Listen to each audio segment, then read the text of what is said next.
He still got more flap in it. Here come the man in black. What's up, everybody? Welcome to the Shannon Show. Today is Wednesday. The time is 8:50.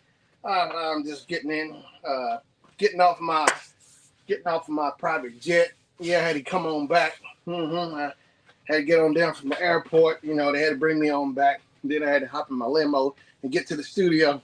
Hope everybody doing all right on Wednesday. Figure. Check it out. It's Wednesday. So today is Wednesday. It was hot outside, and now it was raining. So hope everybody doing all right today.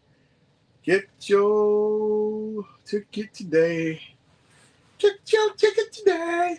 Well, yeah, I hope everybody's doing all right today. I'm back in the studio. Once again. As you can see, as Marlene called it, she thought it was a Funko store, so, I thought it was cool to have. Let me try to bring it in a little closer. Let me bring it in a little closer. Yeah. Here come the homeboys in black. Want you to remember. Tie a knot in his tongue, and he still got more flap. That's what Florida said when JJ. JJ on good time. Hey JJ man. Tie a knot in his tongue, he still got more flap. Or whatever. Let's get this right. Here come the men in black. Want you to remember. Trying to get it right there. Kid Charlemagne. There we go. That's a lot better right there. Right there. Change you say right there. But yeah, hope everybody doing all right today. So I didn't get to stream last week. Schedule conflict. So I'm back to hopefully regular schedule today. Well, almost regular schedule. But anyway, I'm here. So I hope everybody's doing all right. But hey, I got to see Superman. So this is bugging me. Now the bubbles say my thing is even, but man, well the bubble's close to the middle on my tripod. I don't know. Maybe it's the floor and level. I don't know. I feel crooked or something. I feel like I just ask me to. Just ask me to. Well, let me see. Try this. Huh. I might have got it. I don't know. All right. I'm back. I got it straightened out. Show comments on stage. Oh, that's beta. Oh. I'm going to leave that alone. Oh. Here come the men in black. All right. So as I was saying, we got a chance to see Superman the movie over the weekend. It came out Friday. Yeah, Friday, July 11th. Directed by James Gunn, who directed all three of the Guardians of the Galaxy. Actually, I enjoyed seeing Superman, the new Superman. It wasn't bad at all. The Lex Luthor character in there, the basic Lois Lane, Jimmy Olsen, the reporter, and the boss. I forgot his name, but I think overall, I think I still like the original with Christopher Reeve, Margot Kidder, yeah, and the guy who played Jimmy Olsen in the Superman movie with Christopher Reeve, he played the son in Back to the Future with Michael J. Fox and Crispin Glover. But yeah, and Richard Pryor, I think he was in Superman 2 or Superman 3, Richard Pryor. I think he was helping with the bad guys, and maybe with Lex Luthor again. I can't remember, but I know Richard Pryor was. I think it was Superman 2, because you see Christopher Reeve holding Richard Pryor on the front cover, the title for the poster or whatever. But yeah, Superman, it was all right. I wasn't, because the trailer. They got Superman, they got Crypto in the movie from the trailer. If you haven't seen the trailer, I'll say that much, but Crypto was something else. So now I gotta see what else James Gunn gonna bring out in the DC universe, because Marvel. Oh, the Fantastic Four is supposed to come out, I think the 22nd or the 27th of this month of July. The Fantastic Four, first steps. They're the first family of superheroes. They're taking the first steps, they call it. So we got Mr. Fantastic, the Thing, Sue Storm, and Johnny Storm. Sue Storm, she can be invisible. Mr. Fantastic, his arms, he can stretch real long. The Thing, he got super strength. He big, he looks like an orange rock. And Johnny Torch, Johnny Flame, Johnny Storm, he turns into a flame. He says flame on. Now the remake they did back in summer 2007 had Chris Evans, because Chris Evans was Johnny Torch. The next thing I know, he done switched over and became Captain America in the Marvels. He went from DC to the Marvel universe. Chris Evans. I was like, man, he was just Johnny Torch. Now he's Captain America. Actually, I like him better as Captain America. I like him as Johnny Torch too. But Lawrence Fishburne was in the Fantastic Four. No ad effects. I don't need it. Stop it. Get off my screen. StreamYard. But Lawrence Fishburne was in the Fantastic Four back in 2007. Yeah, he was the voice for Silver Surfer. He was the voice, but I forgot who the guy or actor was who was actually in the outfit as Silver Surfer. But Lawrence Fishburne did the voice for him, which was cool. So I thought they were gonna, because in the trailer they got Silver Surfer, but it's a lady, it's a girl. But in the original, Silver Surfer was a guy. Norad is his name. Norad something became Silver Surfer. He's like the herald. He's one to go around looking for planets for Magnus. What's his name? Magnus. Oh, I can't think of his big. He got a big head. He got big purple hair. He got a big old purple hat, and he got them little horns on the side. I can't think of not Ultra Magnus. I can't think of his name. But he's like the arch enemy to the Fantastic Four. Yeah, Magnus, Ultra Magnus. Not Magneto. But anyway, it don't matter. He's it was a guy for Silver Surfer that I always knew as, the one who go around looking for planets for him. But that's messed up. They got a girl, so now I gotta get the Funko Pops. As y'all can see, I did my YouTube shorts. I did I just super. Man, where is my Funko Pop? Well, here we go. Funko Pop right here. Superman for the new release, the Funko Pop. I got him over the weekend. I got him. I made a short of it too. And then I got, of course, Bullseye, the Target exclusive Bullseye of him as Superman. Well, his like crypto with a cape on, but it's a Target exclusive. This is Bullseye as Superman right there. Check that out.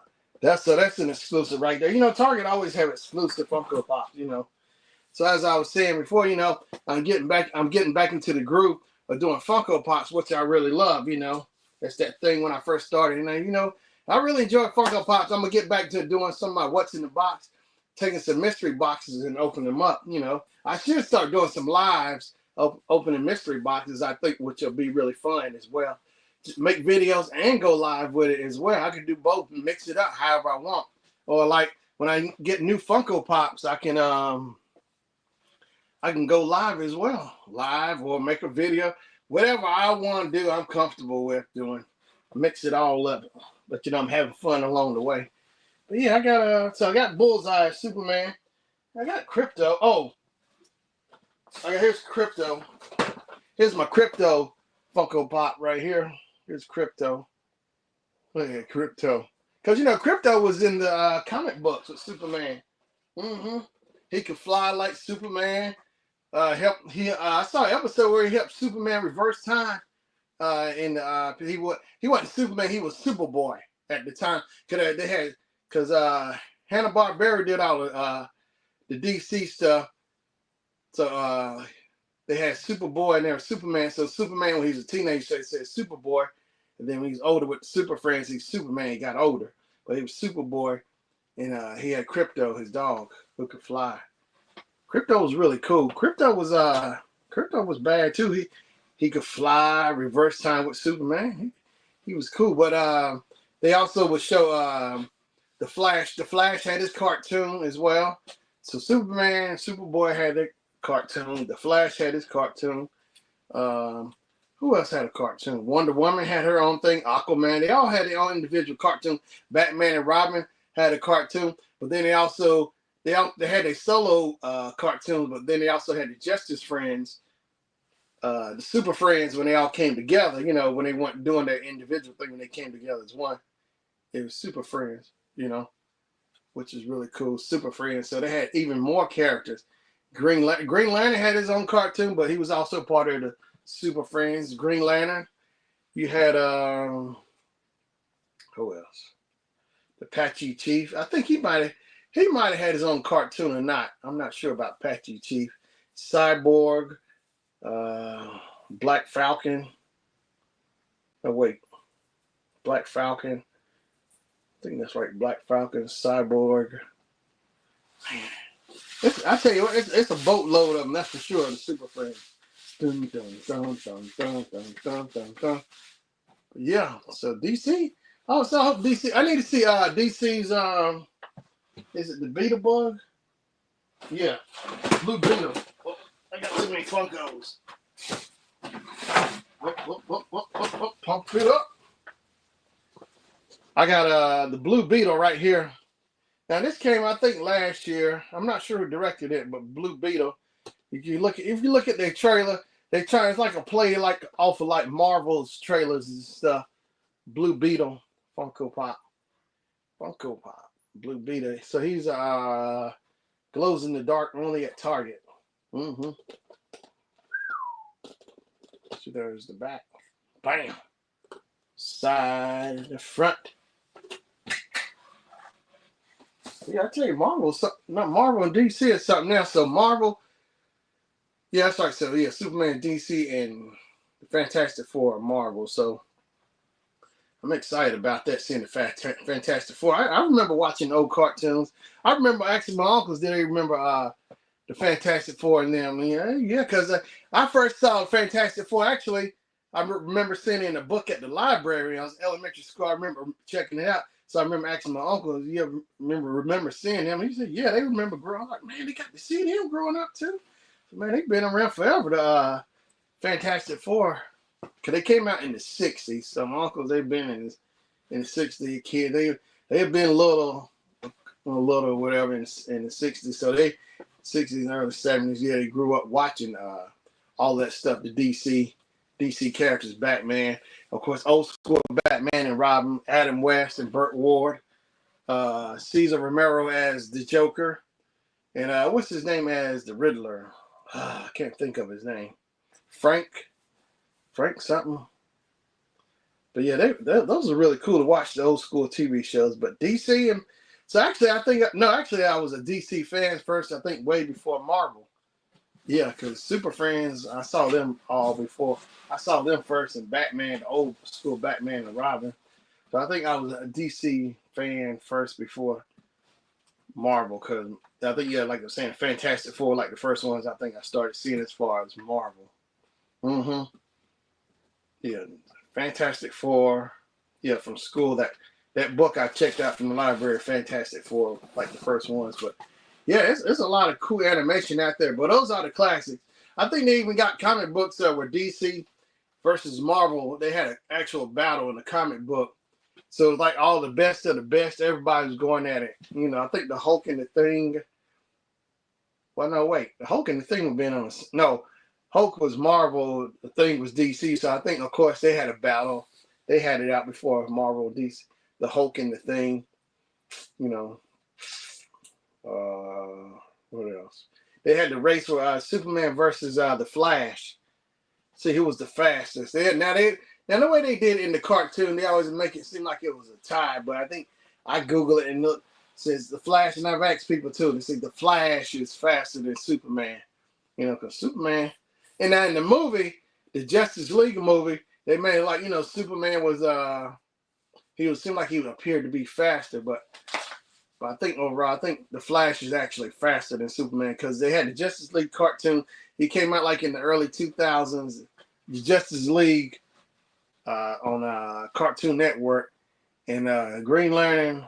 They had to do something real fast in a hurry, or whatever it was. They was on a time limit, and so I recall Green Lantern with his ring made a path.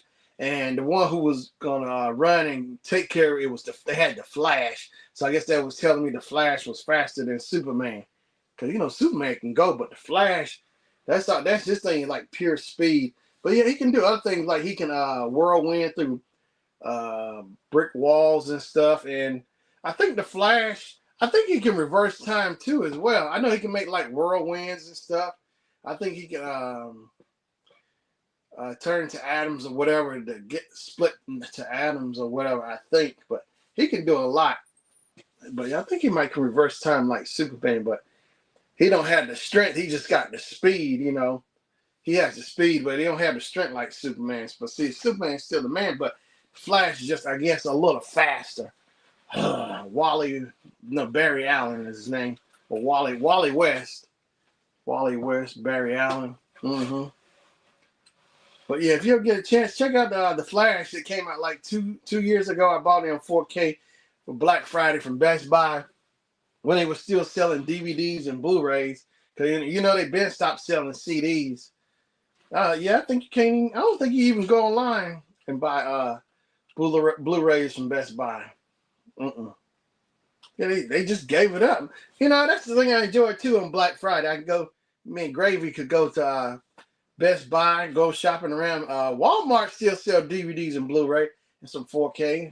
I thought they were giving up like Best Buy. So a lot of money, you know, just go to Amazon. People just go to Amazon, or I guess if they're at Walmart or whatever. But you know, people like the brick and mortar. But Amazon's sucking up all the money. You know, I think I first started logging on to Amazon like back in the mid-90s. I remember going on the computer and I was click on CD Now. I used to click on now, cdnow.com or whatever, and you can go there and look at CDs or whatever. And it was the thing you could browse for music to buy online, buy a CD. So I went to type, I think maybe I was in school and I typed cdnow.com. Next thing I know, it went from cdnow.com to Amazon. It sure did. So I think I encountered Amazon maybe in the late 90s, early 2000s. Yeah, because I think I started getting stuff off of eBay and Amazon around 2007. I think I started buying something else. I think I bought around 2007. I think I bought a pair of Mickey Mouse ears. Yeah, off of eBay. The first time I ever bought something was off eBay around 2007. So I think maybe around that time I started getting stuff off of Amazon. I finally broke in and started using Amazon. But I've been using Amazon for the longest. Yeah. Amazon and eBay. I hadn't bought nothing in eBay in maybe like a year, 2 years. I haven't bought nothing off of eBay, but I've been on there scoping out some stuff. That's the thing I like about eBay.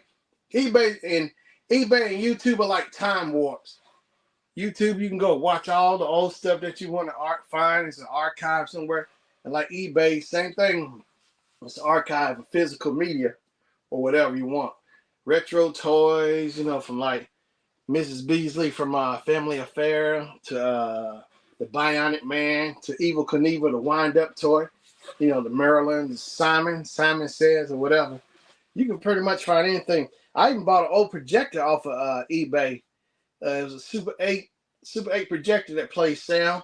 They could play Super 8 regular 8mm on the projector, which is really cool. And it played in color, and it had sound on it, a little speaker on it. And plus, you could plug had an outlet. You could plug in, like have a speaker or whatever, and plus plug a microphone in to talk in it, you know, to narrate or record or whatever. Yeah, which is really cool. But man, I was gonna say the projector I bought off a customer on eBay. They sold me the projector. It worked fine, but when I got it in the mail, they packed it in a box and they put like some confetti stuff in there. they didn't pack it well enough because I ended up getting my reel, and the back reel on the back of it was kind of cracked. I had to get that fixed. So I had to go and send a message to them, the packaging wasn't good. I mean, it wasn't wrapped all tight. They had it in a box, and it wasn't packed good, but it had confetti and some little styrofoam there. They didn't wrap it with bubble wrap or nothing in there. That's like the bad job, worst job I ever seen, a pack in a box, So then they got a lot of attitude with me because I said, they didn't pack it good enough because my reel ended up getting broken, That's the thing is, somebody on eBay, you buy something there, they should stand by their product, whatever they sell to you. If something goes wrong, they refund your money or whatever, that kind of thing. But some be like, that's the thing I always look at the ratings on eBay. They got a 99, if they in the 90, I say from the 80%, 90 or 99 or 100% rating. Those are the ones I usually mess with, and you'll see people leaving like 5 stars, whatever, saying the rating's good. The shipping was quick, the turnaround time, everything, I don't mess with just anybody eBay, but that was a good deal on that projector I got. It just, the seller, I didn't like the seller's attitude, but, they want to be starting something, got to be starting something. So if you're out there, I appreciate if you click on the like button and share my stream out on the Shannon Show.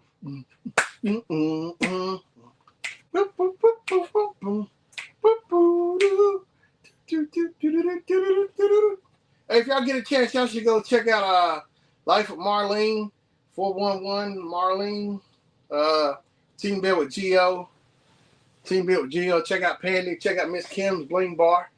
Just a few of some of the YouTubers, friends, with cool channels.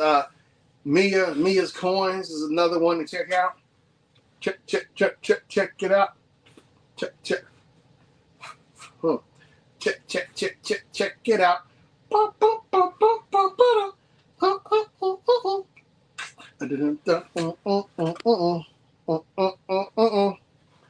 I tell you what, somebody at work was telling me today, preseason is the 21st or the 27th of this month.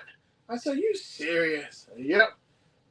Well, I'm kind of excited because I can't wait to see Shedeur Sanders for the Cleveland Browns. I want to say Cleveland Cavaliers, Cleveland Bears, Cleveland Browns. Because it's still going on. Shedeur this, Shedeur every day. It's Shedeur something. Since Shedeur's going to be the starting, it's like, man, I guess not bad for a 5th round draft pick. So now I keep seeing like titles on YouTube every day.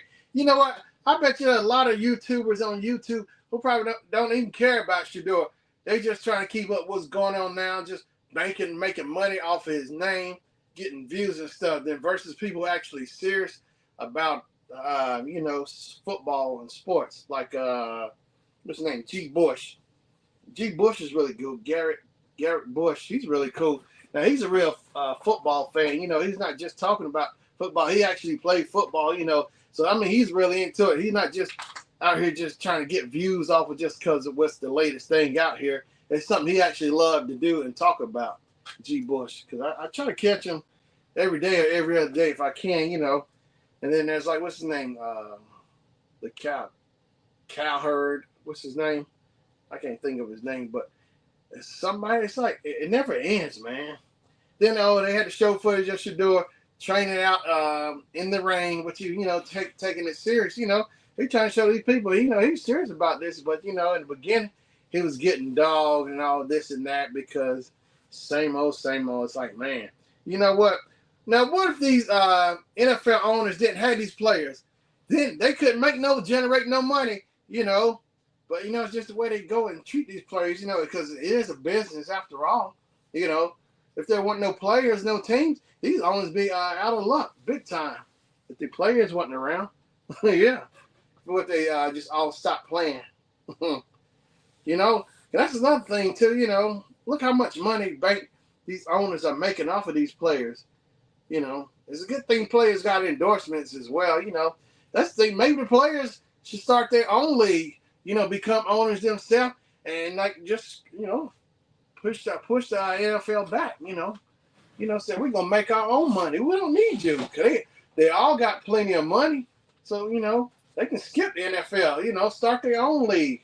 You know, give the NFL some competition. You know, that's what it's all about. Entrepreneurship. You know, starting, you know, making your own money, that kind of thing. Mm-hmm. Yeah, it's crazy. Like, what's that player from OKC? So say he got a super maximum deal to 2030 or something, 31 extension because they just won the championship against the Lakers. Hey, what's up, Damien? How you doing now? I appreciate you coming in, man. Yeah, man. Appreciate you coming. How you doing? I'm doing all right. And you? Yeah. You be the life of the party. Yes, you will now. Life of the party. Mm, mm, mm. So if you come in, I appreciate you. Click on the like button and share my stream out. Help me out just a little bit. So I'm good on tour traveling. Oh, that's cool. You on tour? Doing your thing, man. Following your dreams. Just follow your dreams. It was all a dream. I used to read Word Up magazines.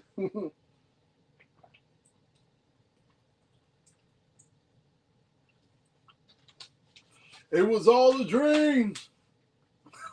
It was all a dream. Na na na na. Hey, hey, hey.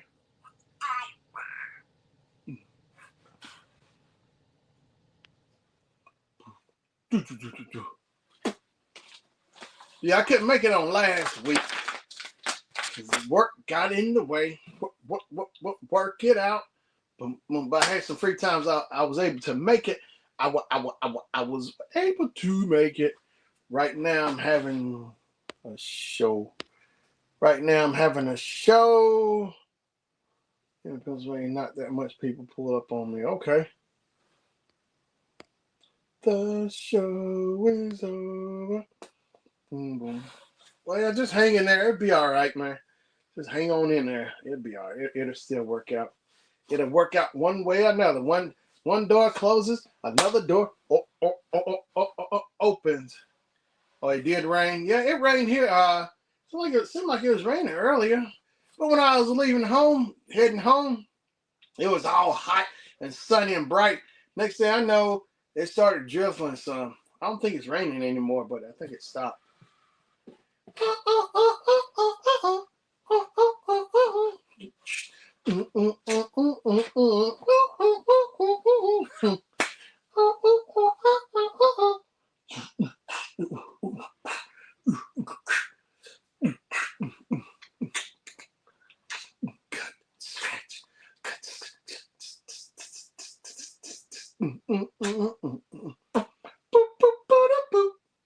You seen the new Super yet, Damien?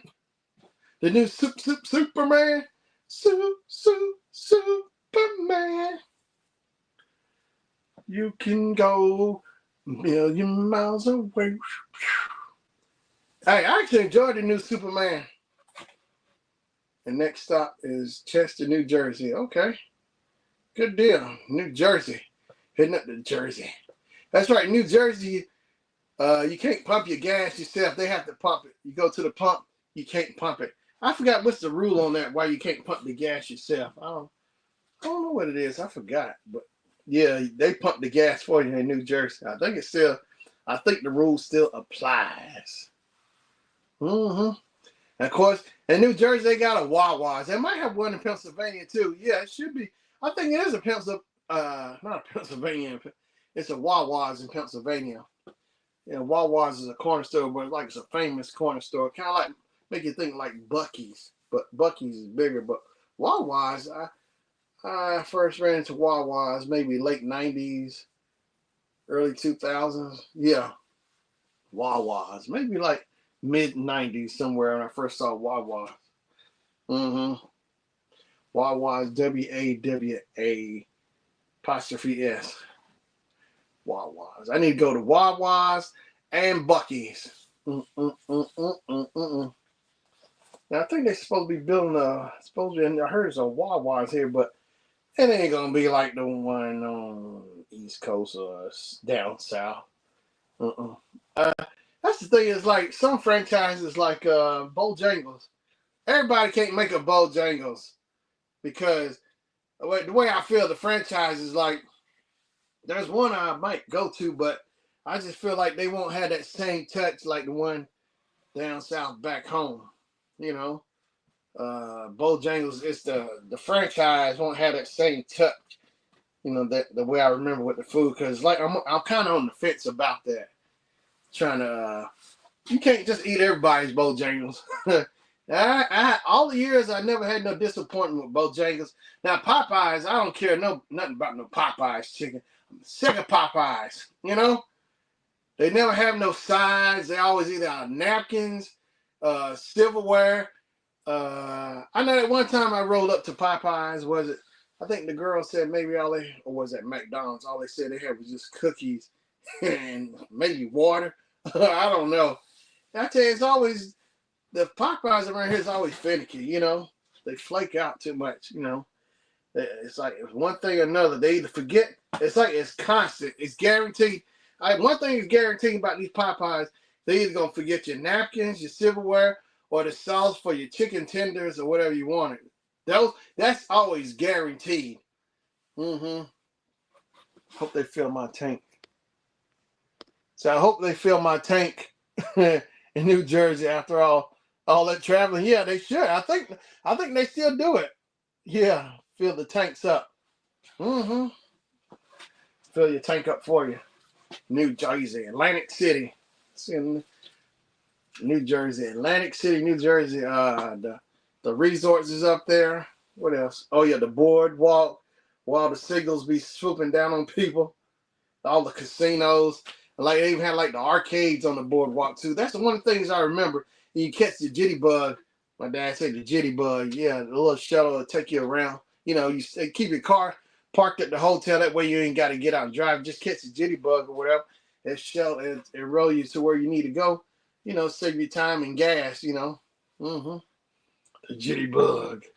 But yeah, New Jersey cool. I've been in New Jersey since like 03, 04, somewhere maybe. I've been in Atlantic City, growing up. I think I first remember going to Atlantic City maybe back in the 5th grade. Earliest memory I got, like 5th grade or so, as far as Atlantic City. I'm traveling all the way until August. That's when my summer tour stops. Okay. Yeah, August. Can you believe it? We're halfway in the middle of July, and somebody was telling me at work preseason gonna start either the 21st or 27th, somewhere along those lines. You know, can't hold back the tears. Can't hold back the tears.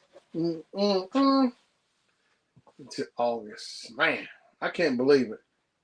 I'm enjoying it. It seemed like it took forever for spring to kick in here. It was like April or May, and it was still freezing and raining like it was winter. I said, wait a minute. The weather here is just all screwed up. But now that the weather finally started leveling out some, which is still shocking to me, you know. It's like, my gosh, I'm in the wrong area. That's all I know. All I know, all I know, all I know, all I know, all I know. Can't hold back the years. What's up, Doc? Can we rock? What's up, Doc? Can we rock? Boom, boom, boom, boom, boom, boom. Boom, boom, boom, boom. Dun, dun, dun, dun. You know, it seemed like the hottest to be is around September, October. When you're hoping things kind of start cooling down, it still be full blazing around here September, October, this summer. So that long winter finally went away around May. Good. April and May, freezing. I mean, freezing, winter freezing. 30s and 40s. We talking about winter nights in spring. It's like, man, I ain't gonna catch a break. So I know I'm in the wrong town. I had enough of the weather. It's time for me to let it go. Let it go, let it go, let it go. Let it flow. Let it go. Mm-mm. Mm-mm. Let it go. 1, 2, 3. 1, 2, 3. But yeah, man, I gotta go swimming this summer too. That's what I gotta do. Get the sand up on my feet. Get the sand up under my feet. Get in the ocean. Hear the ocean water. Get some recordings of the sound waves. Hitting the shore. Just splashing. Splashing, hitting the rocks. That kind of thing. Get me some seashells. Mm-hmm. Get some seashells from the beach and stuff. I think maybe it's best to go at nighttime to get the seashells. I think you can get some seashells in the daytime. You see them on the shore. They come up on shore, but nighttime I think you can get some too as well. Mm-hmm. Yep. Go swimming. I don't know the last time I even been swimming. I gotta get some new swimming trunks, everything. Get me a surfboard. Get one of them things people put on their noses, to squeeze when they go swimming. Get my wave cap, big plastic cap on my head and my surfboard and go jump in the water. Everybody going surfing. Surfing USA. So Damien says Chicago, Illinois, Michigan, Louisiana, Duluth, Georgia, Kansas City, Ohio, New York, UK, Florida, Minnesota, New Orleans. Yeah, Los Angeles, your boy is busy. I'm on a schedule. Yeah, I see. Hot dog, you getting this all done, running it out to August. Mm-hmm. Dun dun dun dun dun dun dun dun dun dun dun. Dun dun dun dun dun dun dun dun dun. Everybody going surfing. Surfing USA. Everybody going surfing. Surfing you. Everybody going surfing. Surfing USA. I like the Beach Boys. California, Beach Boy has some good hits. Kokomo. Jamaica. Come on, pretty mama. Dun dun dun dun dun dun. Kokomo. Matter of fact, the Beach Boys were on an episode of Full House. Sure was back in 93, 94, somewhere, I guess. Yeah, Beach Boys. I guess they were friends with Uncle Jesse on there. John Stamos, who plays Uncle Jesse on Full House. Full House was a good show. I actually enjoyed it because Full House would come on Fridays. It was part of that TGIF package. Family Matters would come on at 8 o'clock. Yeah, Family Matters would come on at 8 o'clock. I think then Full House and then Step by Step would come on at 9 o'clock, if I'm not mistaken. I think that's right. But I know, yeah, Family Matters was on first, and then I think Full House. Michelle Tanner, all of them, the Tanner family, and then Step by Step with Suzanne Summers and Bobby Ewing from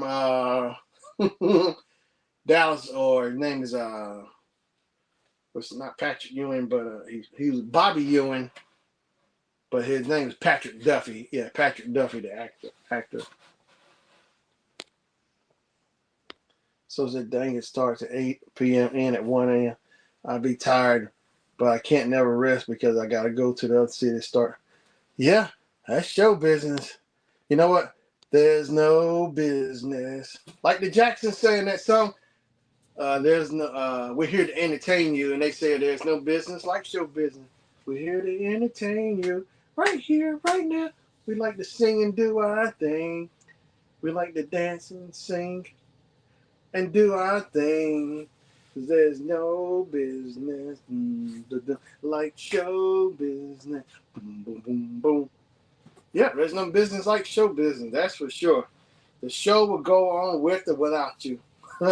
That's just straight up, That's the reality of it. The show will go on. I've seen so much stuff like artists, like their friends might have passed. They feel sad, like they'll give take a moment of silence before the show start or at the end or whatever. And they just keep pushing. They push through the pain and stuff that they go through. Artists, they just keep going. It's rough, but show business is why it says show business.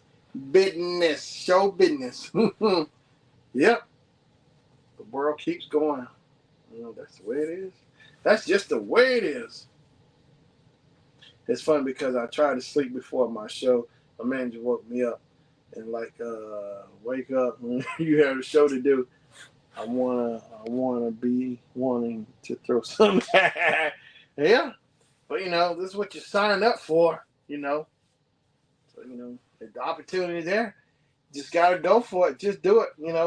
Push on through it. Then you look back and thank yourself.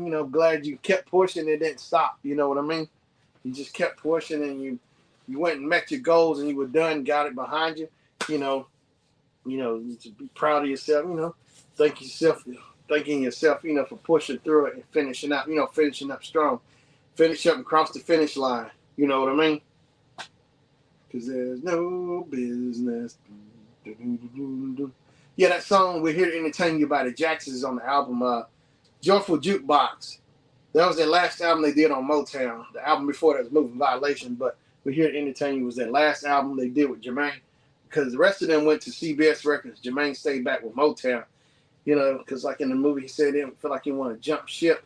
Because I guess he owed a lot to Motown for the music career. All of them did, but the Jacksons and Motown with Barry Gordy, I guess they had a lot of creative differences because they were older. They wanted to write their own music because the way it went down. They had the Funk Brothers was doing like all the music. They were the house stuff. Other people was writing their music for them. You get to that point where you want to branch out and evolve, do your own thing. It kind of make you stagnant. It's slowing your growth down. You can't. If you can't keep growing, doing the same old stuff, you get tired of it, and there's no room to grow. I guess it's time to go. Says yesterday I did a show. My manager knocked on my window. He said, "Damien, you better not be in there." When we had to go, I was like, yeah, I hear you. Yeah, man, but you got just do it. You'll thank yourself. You'll thank yourself later. Like, I'm glad I did it. I didn't want to do it, but I did it. But that's what you want, man. God opens the door. If something you've been wanting, the door open. You just gotta follow on through, man. You know what I mean? Like been a lot of time artists don't want to do the stuff, but because it's what they signed up for. So it's all part of the territory. Mm-hmm. Yeah, so just do it. Just do it and finish up strong. Get it knocked out. Boom. And have another notch under your belt. Boom, boom, boom, boom, boom. Do like on Mario Kart. You got your cart. You riding through. You're trying to beat Luigi and Princess and Toad and Donkey Kong to the finish line. You're trying to beat them to the finish line. Get your red turtle shells out. Knock them out the way. Knock those obstacles out the way and finish up. Get in the curve and do your you start doing your making a spark shoot. I can't think of the dash and not dash, but you get in the curve, you make those sparks. That's what you got to do. Get in that curve and let sparks help shoot you across the line. Bruce Leroy. Oh, speaking of, since we're talking about music, I feel good. I got my boy James Brown. I got my James Brown Funko Pop right here. The Godfather of Soul. Dun, dun. So I didn't wanna do it at all. People was spamming my DM like, I missed your other tour. I missed the Celtics. Come back. I said no when my manager booked the summer tour. I was like, seriously? Hey man, give the people they want. That's how because people appreciate that, you actually, going out there and doing it, they appreciate you even more, give you more networking, more fans, you know what I mean? Yeah, man, give them what they want, they want to hear it. That's how you get out there because they'll be thankful. You get even more people for that, Hey, what's up? What's up, Link Clan? What's up, man? New here.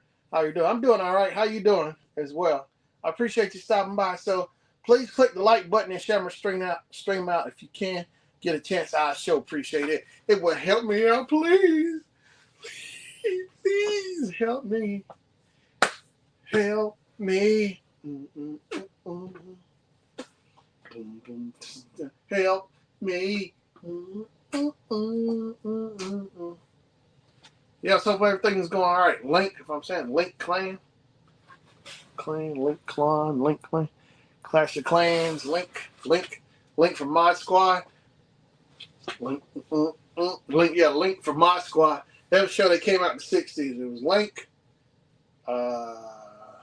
What's her name? Rashida Jones' mama. Peggy Lipton and Quincy Jones got married and they had Rashida and Kadada.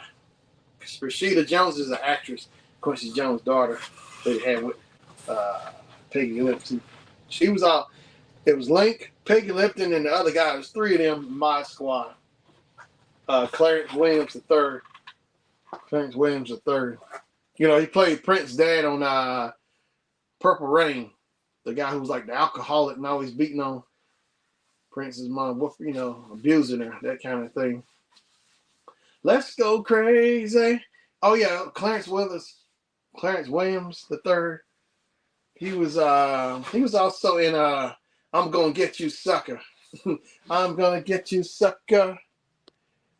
So Damien said, you know what else is funny? My girlfriend, she said it was like, stop being lazy. Get your butt up and go, because I'm either sleep to her eating or gaming. Yeah, man, that's right. Hey, she got a good point too. You know, working on your craft. That's how you get better. Now I understand you need time to relax and stuff, but you know, that's how you get better. Working on your craft every day. Get in the lab, get in the studio, work on your craft, and get better. That's how your own way you're gonna get better. Keep working on it, you know. Cause when I look at that stuff, it's like, you know, playing the games. There's nothing wrong with it, but it's, you know, a good way to relax, blow off steam. But you know, it can also become a distraction as well. Because with those distractions, it causes you to procrastinate, slow you down, and make you not want to do anything. Just want to lay around and just play your games and whatever. And you know, that time you could be using that time, you know, working on your stuff. Because you know, some good ideas, new ideas come up, some new ideas or something. Use that time, you know, to be productive with. You know what I mean? Yep. That's right. You know, work on your craft, man. Look at all those actors back in the 40s and 50s and 60s. Look at Betty Davis and Joan Crawford. They didn't have time to be sitting around. They were going right at it like sharks in water, you know, like meat out in the ocean. They were like two sharks. The meat is like their dreams, their goals, career, and they're the sharks in the ocean, you know, their career. They're trying to go at it like sharks, you know. So I gotta go. Okay. So you gotta go. My fans looking for me to finish. All right. Okay. I appreciate you coming on, Damien. Yeah. Or you say you gotta go now, but yeah, what you should do, man. Finish up. Do that, you know, do it. Do that. Do that stuff. Do that stuff. Do that stuff. Do that stuff. Do that thing. Do that thing. Look at James Brown, Godfather of Soul. Where he at? Where I lost the Godfather of Soul. James Brown, the Godfather of Soul. Look at him. The reason why he call him Godfather of Soul. Look how hard he worked over the years. Don't complain. No, he went out there and performed every day, every night. The hardest working man in show business. James Brown. That's a perfect example of somebody working hard. Look at Michael Jackson, Prince. Look how hard they worked. Stevie Wonder. They worked on their craft. You know, they were very talented, but they still had to have discipline. That's the key. I don't care how much talent in the world you have, you still have to be disciplined, you know, training. Look at Michael Jackson, James Brown. Look at this stuff, Stevie Wonder, Prince. They were doing at their craft every day, working on it, you know. They didn't sit back like, oh, I'm sure there were times they probably, you know, might got tired, but they still kept pushing, you know, because they real creative people and talented, you know. So, you know, the gift was there, you know. They just kept doing their thing, you know. Yeah, I'm doing all right. I'm doing all right, Link. How you doing? Hey, what's up, Max Charles? How you doing, homie? Yeah. Word around town. Word around town preseason starts the 21st or the 27th or something like that this month. So you know what that means. Dun, dun, dun. Oh, I'm about to light it up on preseason. I'm going to tear preseason up. You know it. You know it. You know it. He said he got to finish. He got a show or something. Because there's no business like show business. Kansas City in the house. Yeah. Hey, is Travis Kelce coming back or what? You ain't like nothing. Hey, yeah. Gonna light it up. I'm gonna light it up. Shador Sanders gonna light it up. He gonna light y'all up. Shador in the first game against the KC. Bam. He gonna light Mahomes up. He gonna throw the first touchdown on him. Bam. Touchdown. Touchdown. Touchdown. Shador gonna go take my bowl on Mahomes and them. Mahomes and company. They're gonna go take my bowl mold on. Cleveland Browns ready, down, set. Hut. Question link, what's your favorite?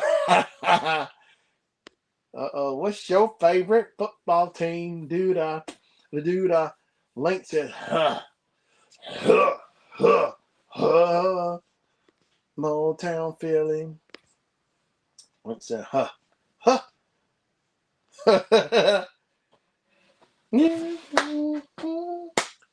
You know it's going down, Max. Shador gonna give it to y'all. Shador gonna mop the floor with KC. The question was, Max asking, what's your favorite football team? Your favorite football team or your football fan?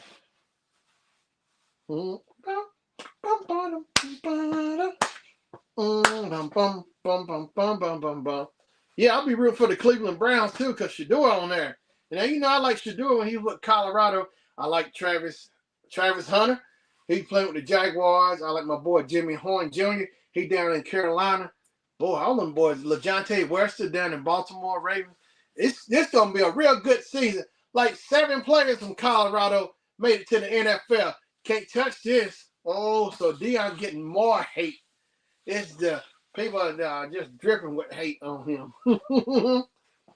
I'm a football fan. I'm a diehard Broncos fan. Say what? That's what I'm talking about. Hey, you see that, Max? Another Bronco fan up in here. Pump it up. Pump.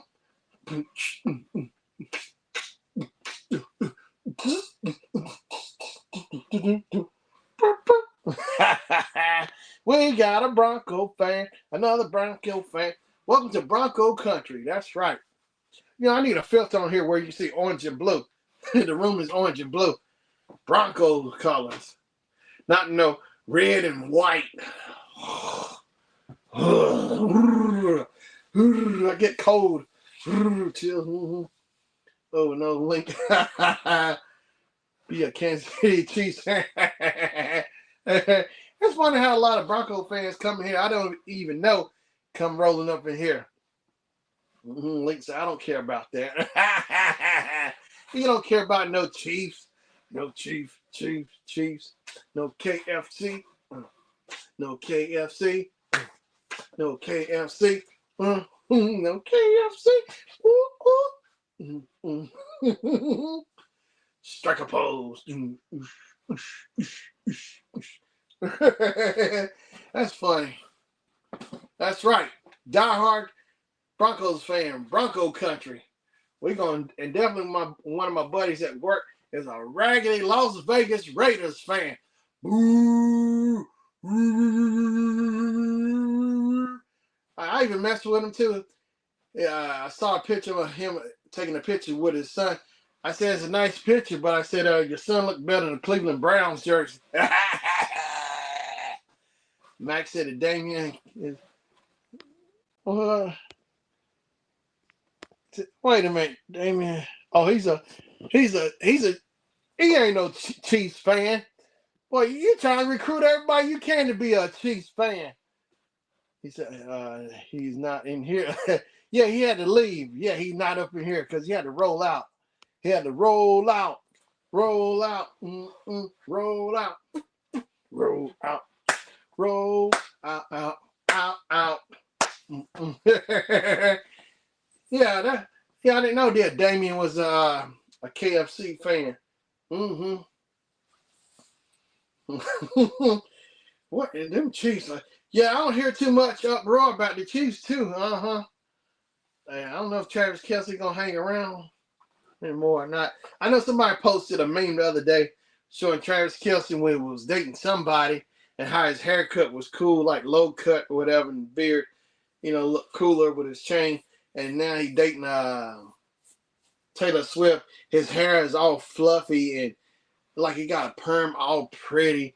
He got like Backstreet Boys or NSYNC hairdo from like back in early 2000, 2001. Actually, I am Max. Oh wait a minute. You said you a Chiefs fan too? Chiefs. Chiefs.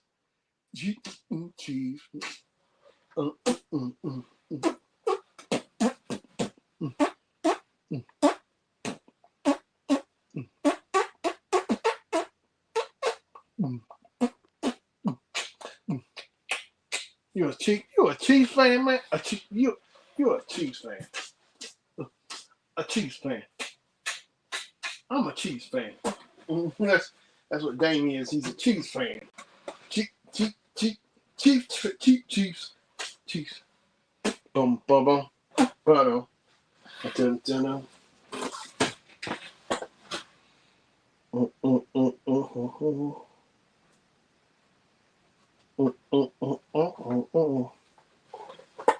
Wow, that's crazy, man. Chiefs fan. Let's see. Yes, I told you. That's right. The story movie. That's right. That's right. I remember people kind of being mean to you too when you moved up that way. Yeah, people being mean to you. That's right. That's right, man. Chiefs ain't going back to the Super Bowl. Eagles gonna take it. Eagles or Broncos gonna get it. Mm-hmm. Or the Cleveland Browns with Shador. Ready, down, he gonna do that. He gonna throw touchdowns all day on the Chiefs. Mahomes ain't gonna have no answer. Him or Travis Kelce. Well, Kelce's slowing down. They say his numbers ain't been the same. Ain't been the best. Okay, the best. Boom, boom, boom, boom. Ain't it funky? Ain't it funky? Ain't it funky? Eat 'em up. Boom, boom, boom, boom, boom, boom. Ain't it funky? Got to have it. Yep, that's crazy, y'all. Think the Chiefs gonna take it again? I mean, you go ahead and root for who you want. All I know is Broncos Super Bowl 2026. That's what I'm talking about. That's what I'm talking about, Link. You tell them up in here. You tell them KFC fans up in here. Talking about they going back to the Super Bowl. Mahomes gonna get it. No, he ain't. Hey, your boys Eagles gave it to him. Mahomes ain't have no answer for him. He choked. He choked. He did choke. Well, answer this, Max Charles. What happened to Mahomes? He was so big and bad. Him and Kelce, they skipped the week. They played the Broncos so they could stay at home and order Amazon, get their toenails painted. Then they think they so slick, think they were going to win the Super Bowl. That just show how big and bad they thought they were, and the Eagles shut it all down. I mean, they shut it all down. Suckers. Yeah. Eagles had to give it to him. They gave it to him. I got to finish. All right. All right, be safe, Damien. It's Damien. I'm telling you, they gonna give it to you. Like DMX X gonna give it to you. Take it again. That's right. Yeah, they gonna take the Super Bowl again. I think Eagles gonna take it again. Eagles Broncos. Broncos gonna get up in there and take it home. I know who ain't gonna take it home. Mahomes. Little old Patrick Mahomes. He'll just stay at home doing his hair in the mirror, teasing his hair in the mirror. Look at me. I said I said it. That says who? Me. That's right. I said it.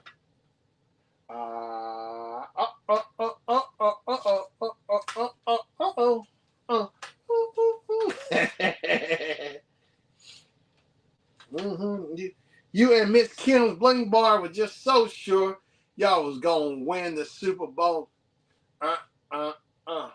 Not today. The Eagles said, well, it's been real. They pieced him out. They like, hey, Mahomes, hey, work on your game. That's what he said at the end when they shook hands. He's like, hey, dog, hey, work on your game, homie, your throwing game. That's what he whispered to him in the ear. Hey, dog, work on your game. You know, you and Travis need to work on your game. Stop shopping on Amazon so much. That's what he said to him. Look, that's what the thing said. Link said, I watched the Super Bowl. Me and my friends made a meme about Patrick Mahomes saying crying baby Patrick, but it got taken. Let me guess. I bet it was on Facebook, wasn't it? I bet it was on Facebook. That's what you get. Oh. Hey, I bet you that was on Facebook too, wasn't it? Wasn't it linked? I bet you it was Facebook. I'm telling you, it's Facebook. Yeah, I guarantee it was Facebook. Because I don't think Twitter don't really care too much. It seems like you can post almost anything on Twitter.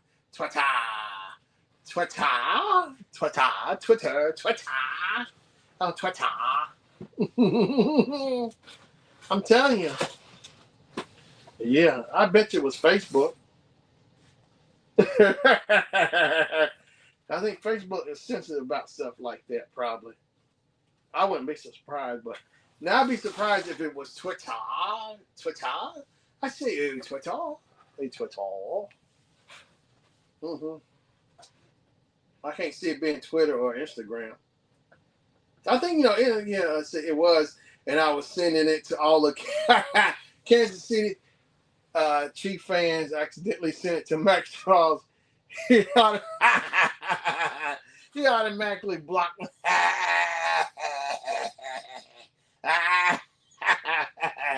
He automatically blocked. Are you serious? Wait up. You mean I know Facebook is sensitive? Let's just get this straight. But you just made a meme of look. Maybe it's one of my home buddies who working at Facebook. Patrick, look what I just found on Facebook. They on here talking about you and everything, making little memes of you. Got you crying like a little baby in a crib and everything with a bottle, and your mama changing your pampers and stuff. Yep. Now that's just messed up, man. Facebook, they can't take a joke, man. Oh my gosh, there's a picture of Mahomes. Now, how I don't get what's wrong with making a meme of him crying, saying hey, crying Patrick, cry baby Patrick. That's really messed up, man. Really? Or did somebody report you? Because, there's people like, there's little people like to snitch. They like to cry and go tell. Now, you can report stuff. I know people like to report stuff. I bet you it was a Chiefs fan who reported that. Yeah. I tell you, man, it's a lot of sensitive people. A football game, they can't memes because so I guess Facebook is on the home side too. Just like the referees, all of my fans screaming Chiefs. I'm telling you, that Facebook like the referees, they real touchy, because the refs don't want nothing to call nothing on Mahomes. They real touchy. They can't, just. That's what I'm talking about. Yeah, they sensitive. They got sensitive skin. In this game, you gotta have tough skin. You gotta be able to take it as well as you can dish it out. But that's the way this world is. Everybody just ain't tough enough. They like to pretend they tough, but then they go home, they cry in their corner or something. They wait, they hold it in. They don't want to cry in front of everybody, so they go home and cry at home. It is. That's where some people are. Max said, tell your fans to give me a shout out. That's funny. I'm telling you, man, it's a lot of sensitive people. Now, don't get me wrong. Now, I get it. Everybody has a team they like.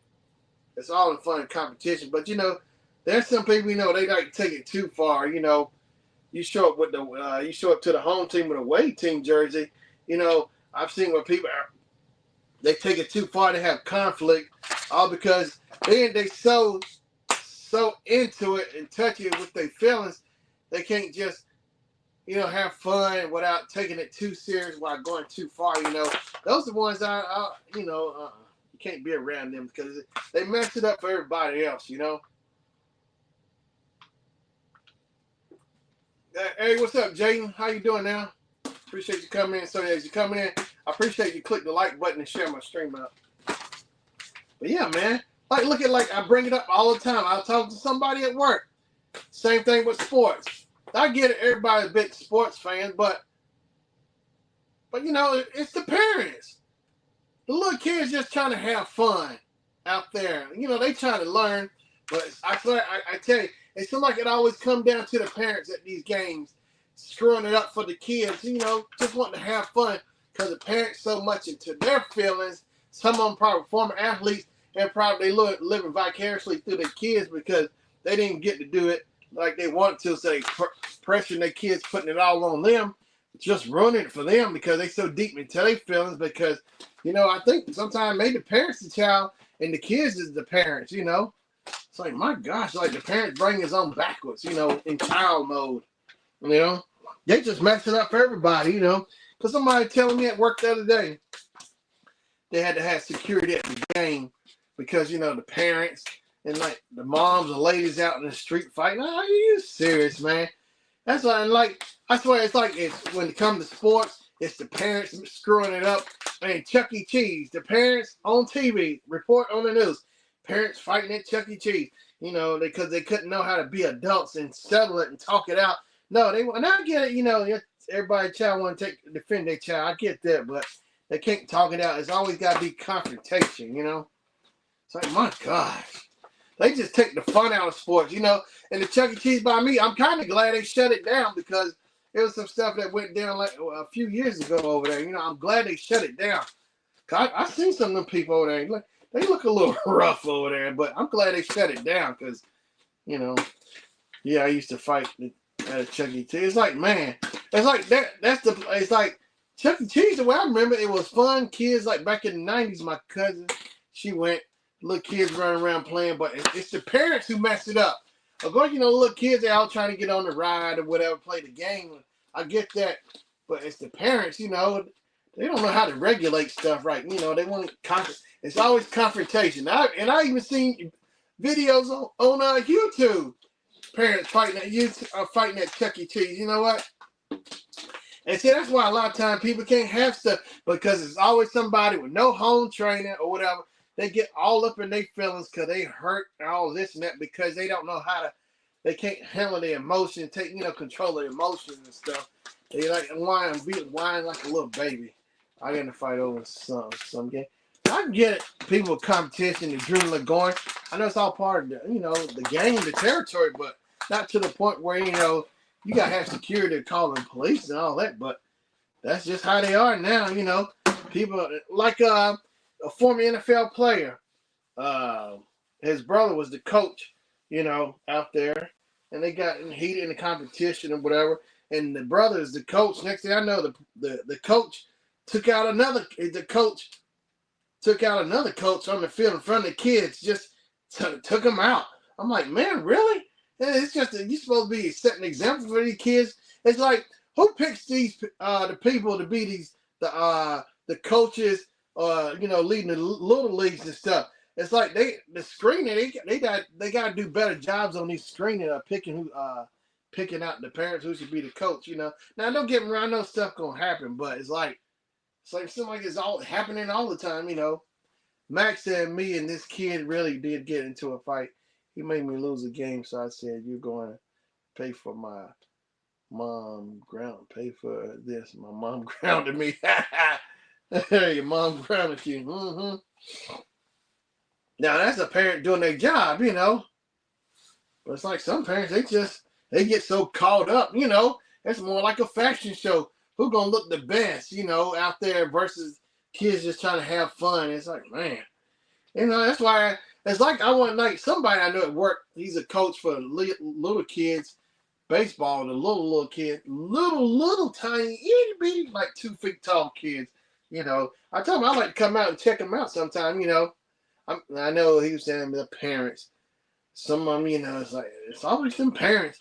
Parents mess it all up. You know, it's like why even have these little leagues and stuff? Because like they should start screening the parents, giving them background checks. Because you know they don't know how to see if they know. You need to check their background, see if they know how to act or not. You know, start screening the parents.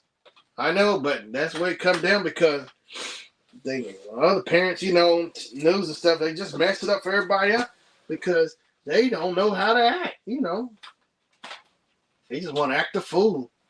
Mm-hmm. These are the facts of life. You say you lost a game. I said, "Oh, you're going to pay for this." But yeah, I understand. You know, the adrenaline going. You know, the mind going. It's competition. Like look at Michael Jordan and the Bulls. You know, them players, of course, they were fighting. You know, adrenaline going. But you know, they were fighting. Some would get ejected, but the game kept going. You know, they had to play. They had to keep going. They couldn't sit there and just fight all the time. It's going to be rough competition. But I mean, and make it a good game, seeing competition like that where the Bulls and the Knicks play, you know, just an example. But, you know, it's like the game has to keep going. You know, they can't fight I mean, they trying to take each other out. Good, you know, people want to see people play, you know, because they love the game so much.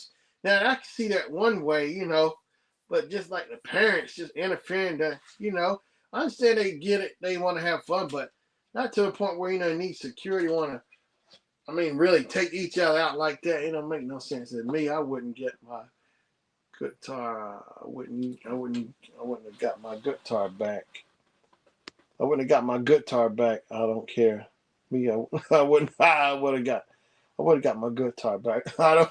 Oh man. But yeah, man, it's like my gosh, man. But you know, I'm relieved that this Chuck E. Cheese by me is closed because I seen the parents over there, and I see the little kids, you know, just coming over there, and you can kind of smell it out, sense it out, you know, smell it out a little bit, you know, just man, you can tell. It seemed like it was just kind of dramatic.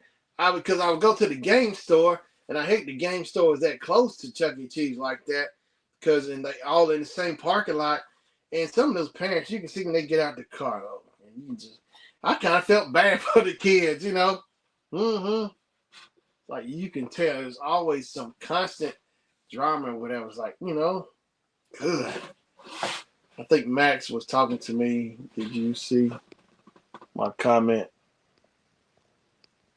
Oh, when I was a kid, I was either whooped by my mom and my dad grounded soap in my mouth, and they used to destroy my guitar. I was mad, but I knew not to cut. That's right. And that's the thing too, man. Like back then too, I think kids had more respect for their parents, you know, like versus now. You ain't supposed to whoop your kid with a. So I guess the thing is like in the Bible, it's supposed to spare the rod and spoil the child, or spare the child and spoil the rod. No, spare the rod and spoil the child. Mm-hmm. Well, that ain't going down in these days, Well, I think that's what's wrong too, you know. Now I can see there's things like abuse they talking about, which I can see one way, but you know, just a parent discipline their child, you know, that's their child. How can they tell you not discipline your child? You know, because that's what worked, you know. My mom and my grandma, granddad, all them before their generation, discipline, you know, they worked. They sure did. Grandma ain't have no more trouble. They ain't have no trouble out of them, you know. She disciplined them there. They learned, yeah. And my generation growing up, you know. And like if your parents saw another kid, two kids about to fight, whatever, I remember they would pull over a guy's Cadillac and broke the kids up, helping them stopping the fight, making them stop. You can't do that nowadays. No. See, if my things end up missing, I would pull up on you, and if I was a kid, I would have walked to your house. Yeah. I'm saying, but that's the thing, man. I think people cared more back then when I was growing up, you know, versus now. It's like you try to do that now, try to break up two kids, that probably turn on you or whatever. You never know what's gonna go down, man. You know. So I was like, man, you know, like the kids, some household parents are scared of their kids. Oh my gosh. I said, some of these kids now, the way they try to act all big and bad, let them come up doing my grandma's, my mom, my folks, my family's generation. I guarantee they wouldn't have made it. I don't care how big and bad you thought you was. Put that boy, that bro, like right now, pull lightning out of the sky and take you right out. Lightning is like lightning coming out the sky. They did to you. The kids all big and bad. Oh my gosh. And that's the thing too. Like I think, like they said, it always home training always start at home. Discipline all starts at home. How the parents raise the kid, you know, that kind of thing. If things end up missing, I would pull up on you. And if I was a kid, I would have walked to your house. Yeah, I get it. But yeah, man, the world is it's like it was a whole nother world, you know, back then compared to now. People more, way more civil. You know, if people had some beef or whatever, if they had to duke it out, they would do it hands, you know, fist fight. They would use their hands. They would just duke it out. But it's like the point is like nowadays people don't get to that. You know, they so touchy or whatever. You know, they don't want to sell. They just go for whatever. It's like, man. Yeah. So, you know, I think that's why I have a great appreciation when I was growing up there versus now, the way this world is, you know, everything. And like I said it before too, and like with the pandemic, you know, when that pandemic kicked in, I swear it's like it made the world just flip upside down on its head and really act up. I mean, more impatient than ever, you know, people way more in a hurry. And like I say, and it's still going on every day. And they ain't gonna stop, you know. Whether at the grocery store with their carts, riding fast up on your heels, you try to get out the way, somebody just constant. It's like boom, boom, boom, constant. Said one time my piano went missing. I pull up on a kid.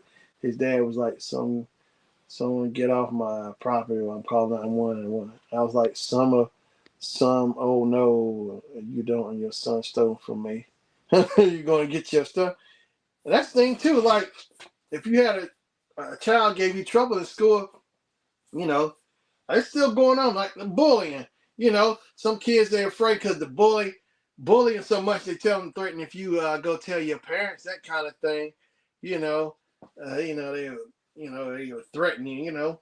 And then like if the child go tell their parent, you know, the kid or somebody was bullying them, messing with them in school, they tell their parent, then they go talk to the parent, you know. Now it just depends because the scenario could be they can talk it out, you know, and the parent would the parent whose child was getting bullied or whatever go tell the other parent about what their child was doing to them. They talk it out, they work it out. Or sometimes it can go the other way and the parent can say, you know, you in line, my child ain't do this and that. You know, they probably won't ask them. It's like it's just so different now than it was back then. Because the way I remember it, yeah, the parents could actually talk it out. You know, the parents would get straightened out. Ask the child, did you do such and such? You know, they're discipline them or whatever. You know, teach them not to do that. You know, it was way different. You know, you just won't see that. I don't get it because now I keep hearing about, you know, there's the Gen Alpha, there's the Gen Z, the Millenniums, and there's the Gen Alpha now. It's like it's just so much different. It's like the discipline just. I don't know. There's probably still some people there, but it's like you can tell the way this world is. It's like, and like how I hear about people talking about at work, you know, online, like older guy I know, I think he's like in his 60s, early 60s. He was saying his next door neighbor's a kid, and you know, he's saying he's saying the stuff that like you say on the computer, you know, versus like reality. You know, I call them like keyboard warriors. You know, think just because, and that's the thing too online. A lot of people make jokes and stuff, they think they really tough online. They say what they want, and then they actually come up to somebody in reality. You know, in real life, it don't work that way. He was saying that same thing. Just because you say something online makes you think it makes you tough, and then when you come in reality with somebody, you know, who ain't going for that, it's a whole new ball game. You know, it don't work that way. The keyboard warriors. A lot of people talk real tough online, you know. I see it all the time. So Max said, I never knew the kid. I knew he took it because I can see him. I can see him from any camera. My alarm went off. He ran. You're not slick. I saw you. Mm-hmm. Hold back the tear, Max and said. And that kid was like my fan. I was like, you okay? You don't have to break in my house. Yeah, right. Hold back the tear. Ain't it funky? Ain't it funky? But yeah, man. Times are different, that's for sure. But yeah, it's like that thing, the keyboard warriors, you know. I know it's too, like on Facebook. Here's another problem I got. Like, if it's a subject on there, I don't know about something, and somebody actually trying to get a serious answer, it's like now, I notice in the comments, if somebody trying to ask a serious question about something, somebody's quick to make a joke or a meme about it. It don't necessarily, it's nothing funny, it's just a serious question, but somebody has to be the first one quick to make a joke about it out of nowhere, and then somebody else will come behind and do more of a comment of a joke. You see all the smiley faces and all this. Oh my gosh, it's like that's the thing I like, the comment section. I guess it's good like for videos like YouTube. It helps with views, video. But if somebody trying to be serious like on Facebook, ask a question, it's like, man, that's why I don't really deal with too many people like asking questions online or so. Well, I actually talk to somebody I know actually can ask a question, and ain't gonna be no jokes and just joke, like joke after joke after joke after joke, or somebody put a GIF up or somebody doing something to make it laugh or whatever, that kind of thing when it's a serious question, because somebody has to go behind one person and keep it going. It's like, man, it's like social media is like it's something else, And Max said, and the dad had to take his side. Oh, my son is an angel. And no, he did not look at the camera. I had it recorded. The dad gave me the piano back. Gave me the piano back. It was broke. Say what? And it was broke, and they give no money. So your parents and nobody do anything, get their money back or make them give his money back or something. That stuff is like that, Like you said, some don't believe their kids will do that because just in denial. No, my child would never. Oh my gosh. And that's the thing, because some in that blind mode just think they can't see nothing else. The child think the child's an angel. They out there doing stuff like that, and that's one thing, and leads to another. Then boom, next thing you know, they on 6 o'clock news. High school and 6 o'clock news or whatever. Just an example, robbery or whatever, robbing a corner store or whatever. That starts, There's some people are like that, And it's like it doesn't kick in until it's too late. By then, nothing you can do, because the discipline wasn't done, nipped in the bud, things wasn't taken seriously, I think they just keep building and building to a climax, lead to something, bad or worse, Yeah, that's messed up, man.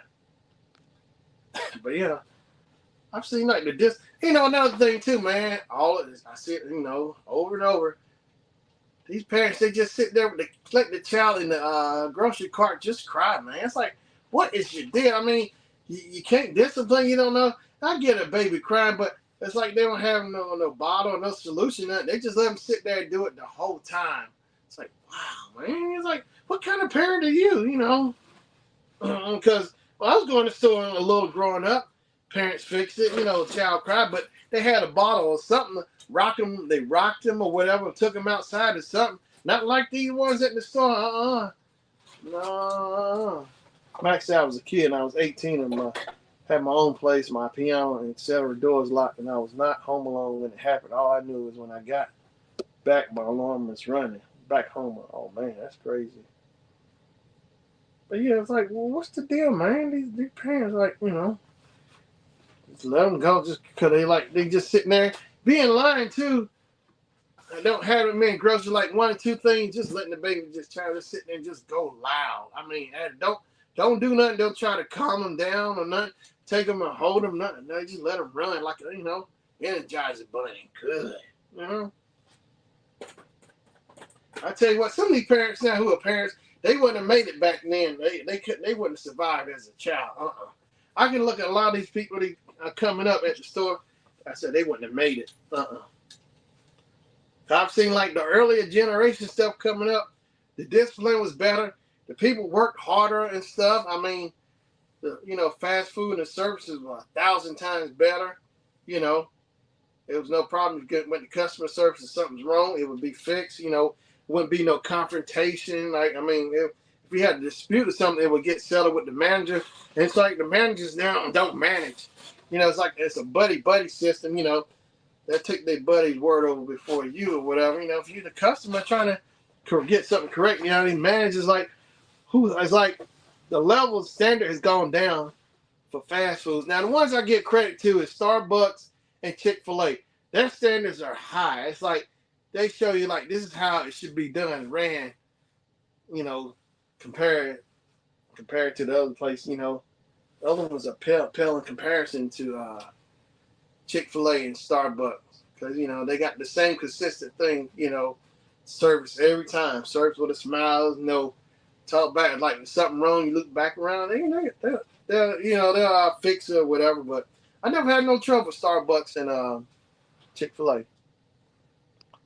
Max out peon was broke. I was trying to make Armor Clad. That was my first song, and that had a lot of nerves. Then had a lot of nerves telling me the piano works. No, it don't work, and had the money. Gave it to me, $200 for that piano. Man.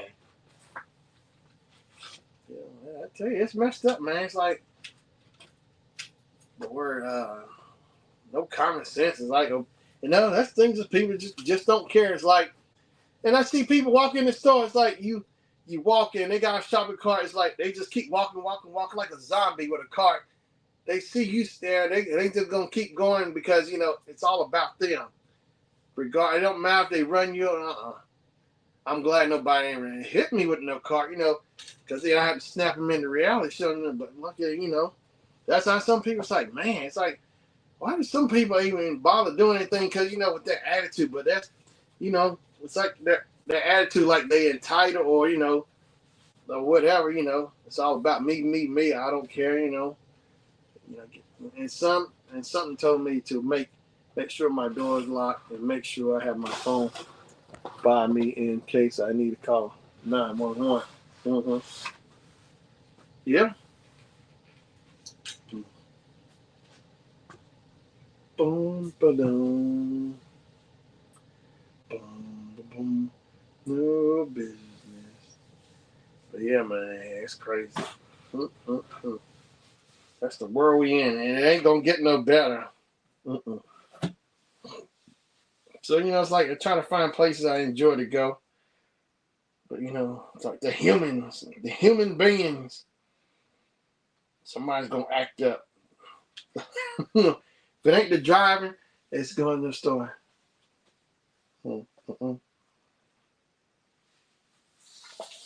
That's dangerous. Dangerous. No, that's dangerous. But yeah, I'm telling you, man, people something else. They don't care. It's all about them, their feelings. It make you wonder about some people the way they grew up.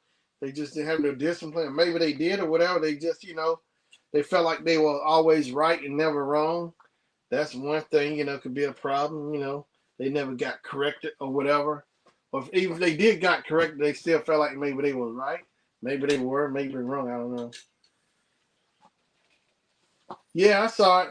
What he said. Yeah, people, yeah, it's the world's something else. Because back then, like my grandma and mom growing up, you could leave your door unlocked, your house door unlocked, but nowadays you can't. Back then you could. It was a lot safer, People, my fist in my Yeah, it's the way people do it. Old school, duke it out. Ain't the way it go down now. It's not like that now, Nope. Like I was in movie Friday.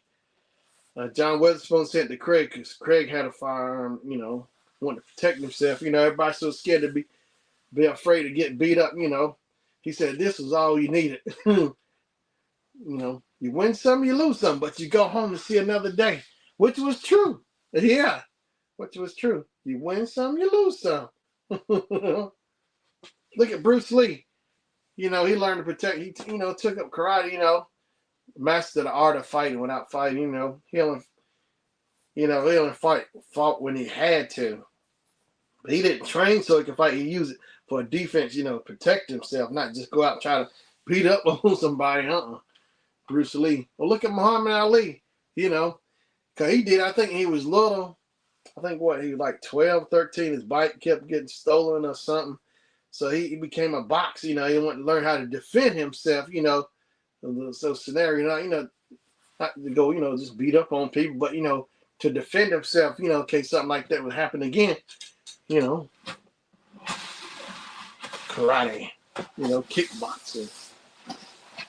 But yeah. Muhammad Ali. Muhammad Ali was the man. Him, Sugar Ray Leonard, George Foreman, Joe Frazier. Down goes Frazier, smoking Joe Frazier. Joe Frazier had a left hook, you know. And I have a...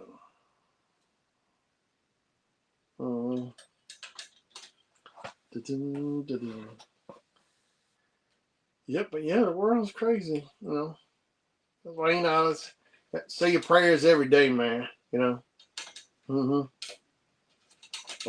Ask God to look over you. Pray every day. Because you know this world's crazy. A lot of crazy people out there. Crazy. Crazy for you. Crazy. Yeah, so yeah, people learn how to take care of themselves. I pray, man. You know, I pray. Like Hammer said, that's why we pray. Pray. Just to make it through the day. I wonder what. Remember that Hammer used Prince's song When Doves Cry for his song. That's why we pray. Pray just to make it today. But yeah, that's just the way people are, you know. You can't reason. You can't reason with unreasonable people, you know. That is true. Yeah, you have to pray, man. Ask God to look over you, pray. Because we need it, man. Every day. Every day. I say my prayers every day, man. Got to. Ask God to pray, look over me, Jennifer, my folks, my family, friends, look over everybody, you know. Leave home, make it back home safe. I pray. Yeah, I say it alone, a big prayer. I say it every day. Every day, man. I have to. You know. Yep. I'm glad prayer is there, man. You know how powerful prayer is? Woo, you know. Yeah, I have a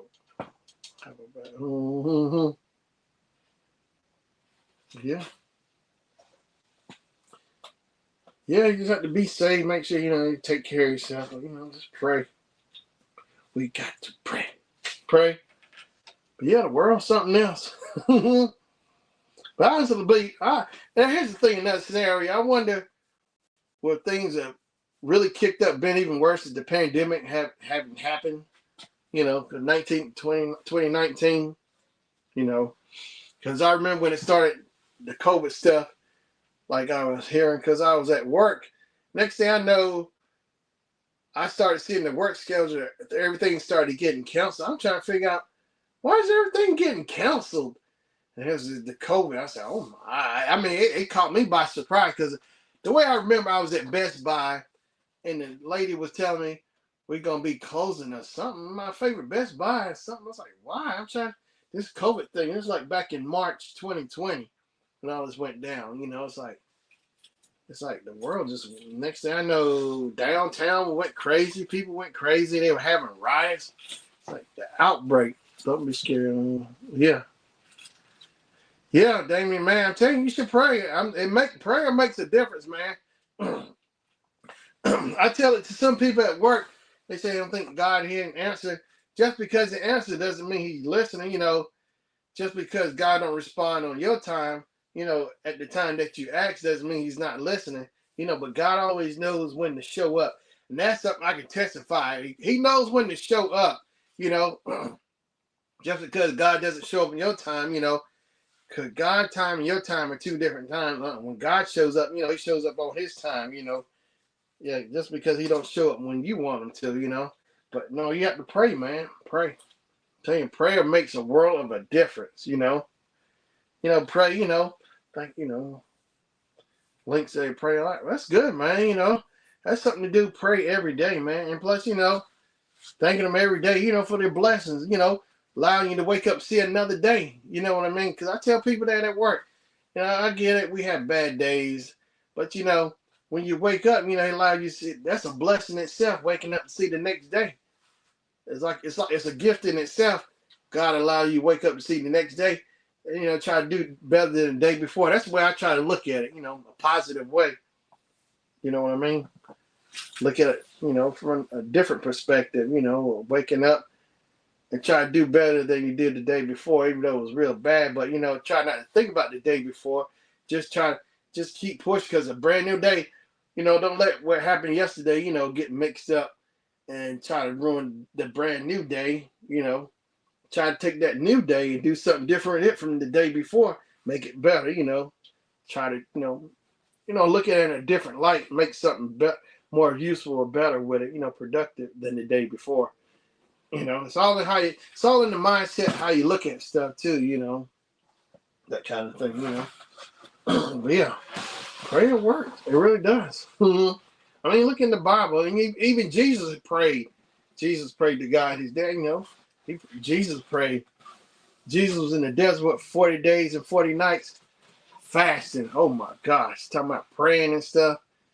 That look in the Bible about Jesus. Jesus prayed. He's the Son of God, and he was praying. That show you how real it is. Jesus was praying. He's the Son of God praying. Yeah, it's a real deal. I'm telling you, man. Prayer is for real. But yeah, like I was saying, I tell some people at work, they say they pray, even though God has an answer. I told them just because he has an answer doesn't mean he can't hear. Doesn't mean he can't hear you. Yeah. That God can hear it. God hears everything. God knows your thoughts, everything. I know somebody tell me, he even knows how many strands of hairs on your head, which I shouldn't be surprised, but God knows everything. He sees. He knows the future. He sees everything before you. He knows how this world is going to be. God can see the future, everything. Yep. Tell you, God is bad. Bad. You wonder how bad is God? So even the demons, the fallen angels, the demons shudder at God. I'm telling you, God, God is bad. God is sovereign. God has sovereign all over the world. God has control of everything. Even like God gives the devil limits. The devil doesn't have unlimited power. I know this world is jacked up. And I tell people too at work too, I say, if you think about it, look how this world is. It's like, that's why the world is messed up the way it is, because the thing that went down with the devil, the war in heaven, because the devil wanted to take over God. He wanted to be God. So, of course, God ain't going to have that. How can you take over God's spot? He made you, That's why where we at now, because all that way it went down, the devil and the fallen angels got kicked out of heaven. So now it's the way it comes down. Like, I look at it is that God's army and the devil's army. So basically, the devil knows he's going down. So he's trying to drag everybody down he can to take with him. Because he's done. And his angels, they already done. It's a wrap for them. Ain't no coming back after that, Ain't no come back. I know it's like one of God's children, the angels, the sun, the stars, the sons of God, children. I know he's disappointed and hurt. It's like, man, trying to take me down my own house, And God, he's a father and his kids trying to, but that's the way it went down, Hey, what's up, look, guys? Hey, man, just trying to tell people to pray. Just explain to me the way I see, the way the world is now. Because it's like you got God's army and the devil's army. Now explain, that's why the thing's the way it is, because all the stuff, trickled down. And then the thing with Adam and Eve, devil mad at God, trying trying to get God back any way he can in this world. That's why the way the world is the way it is now. If you go back and read your Bible and look at the beginning, there's the war in heaven, everything. It breaks it all down. It's all right there in black and white. I mean, the language trying to understand it, but there's translations, but it's all in that Bible. It explains the way everything, the way this world is now, you know. And the thing, I think Jesus, out of anything, he put emphasis on the book of Revelation. You know, the Revelation. That's where it's going to go down. The book of Revelation. That's where it's going to get real bad and nasty. I hope I ain't around for that. And also, I've been depressed. I've been crying, and one of my band members trying. Yeah, sorry to hear that, Damien. Yeah, man. Just I know that feeling, man. Losing somebody that you love, care about. You know, that thing like my granddad passed back in '98. You know, I used to be sad, man. You know, but it's hard headed to find a way to keep going. You know, and just pray. You know, because over time you'll heal. It takes.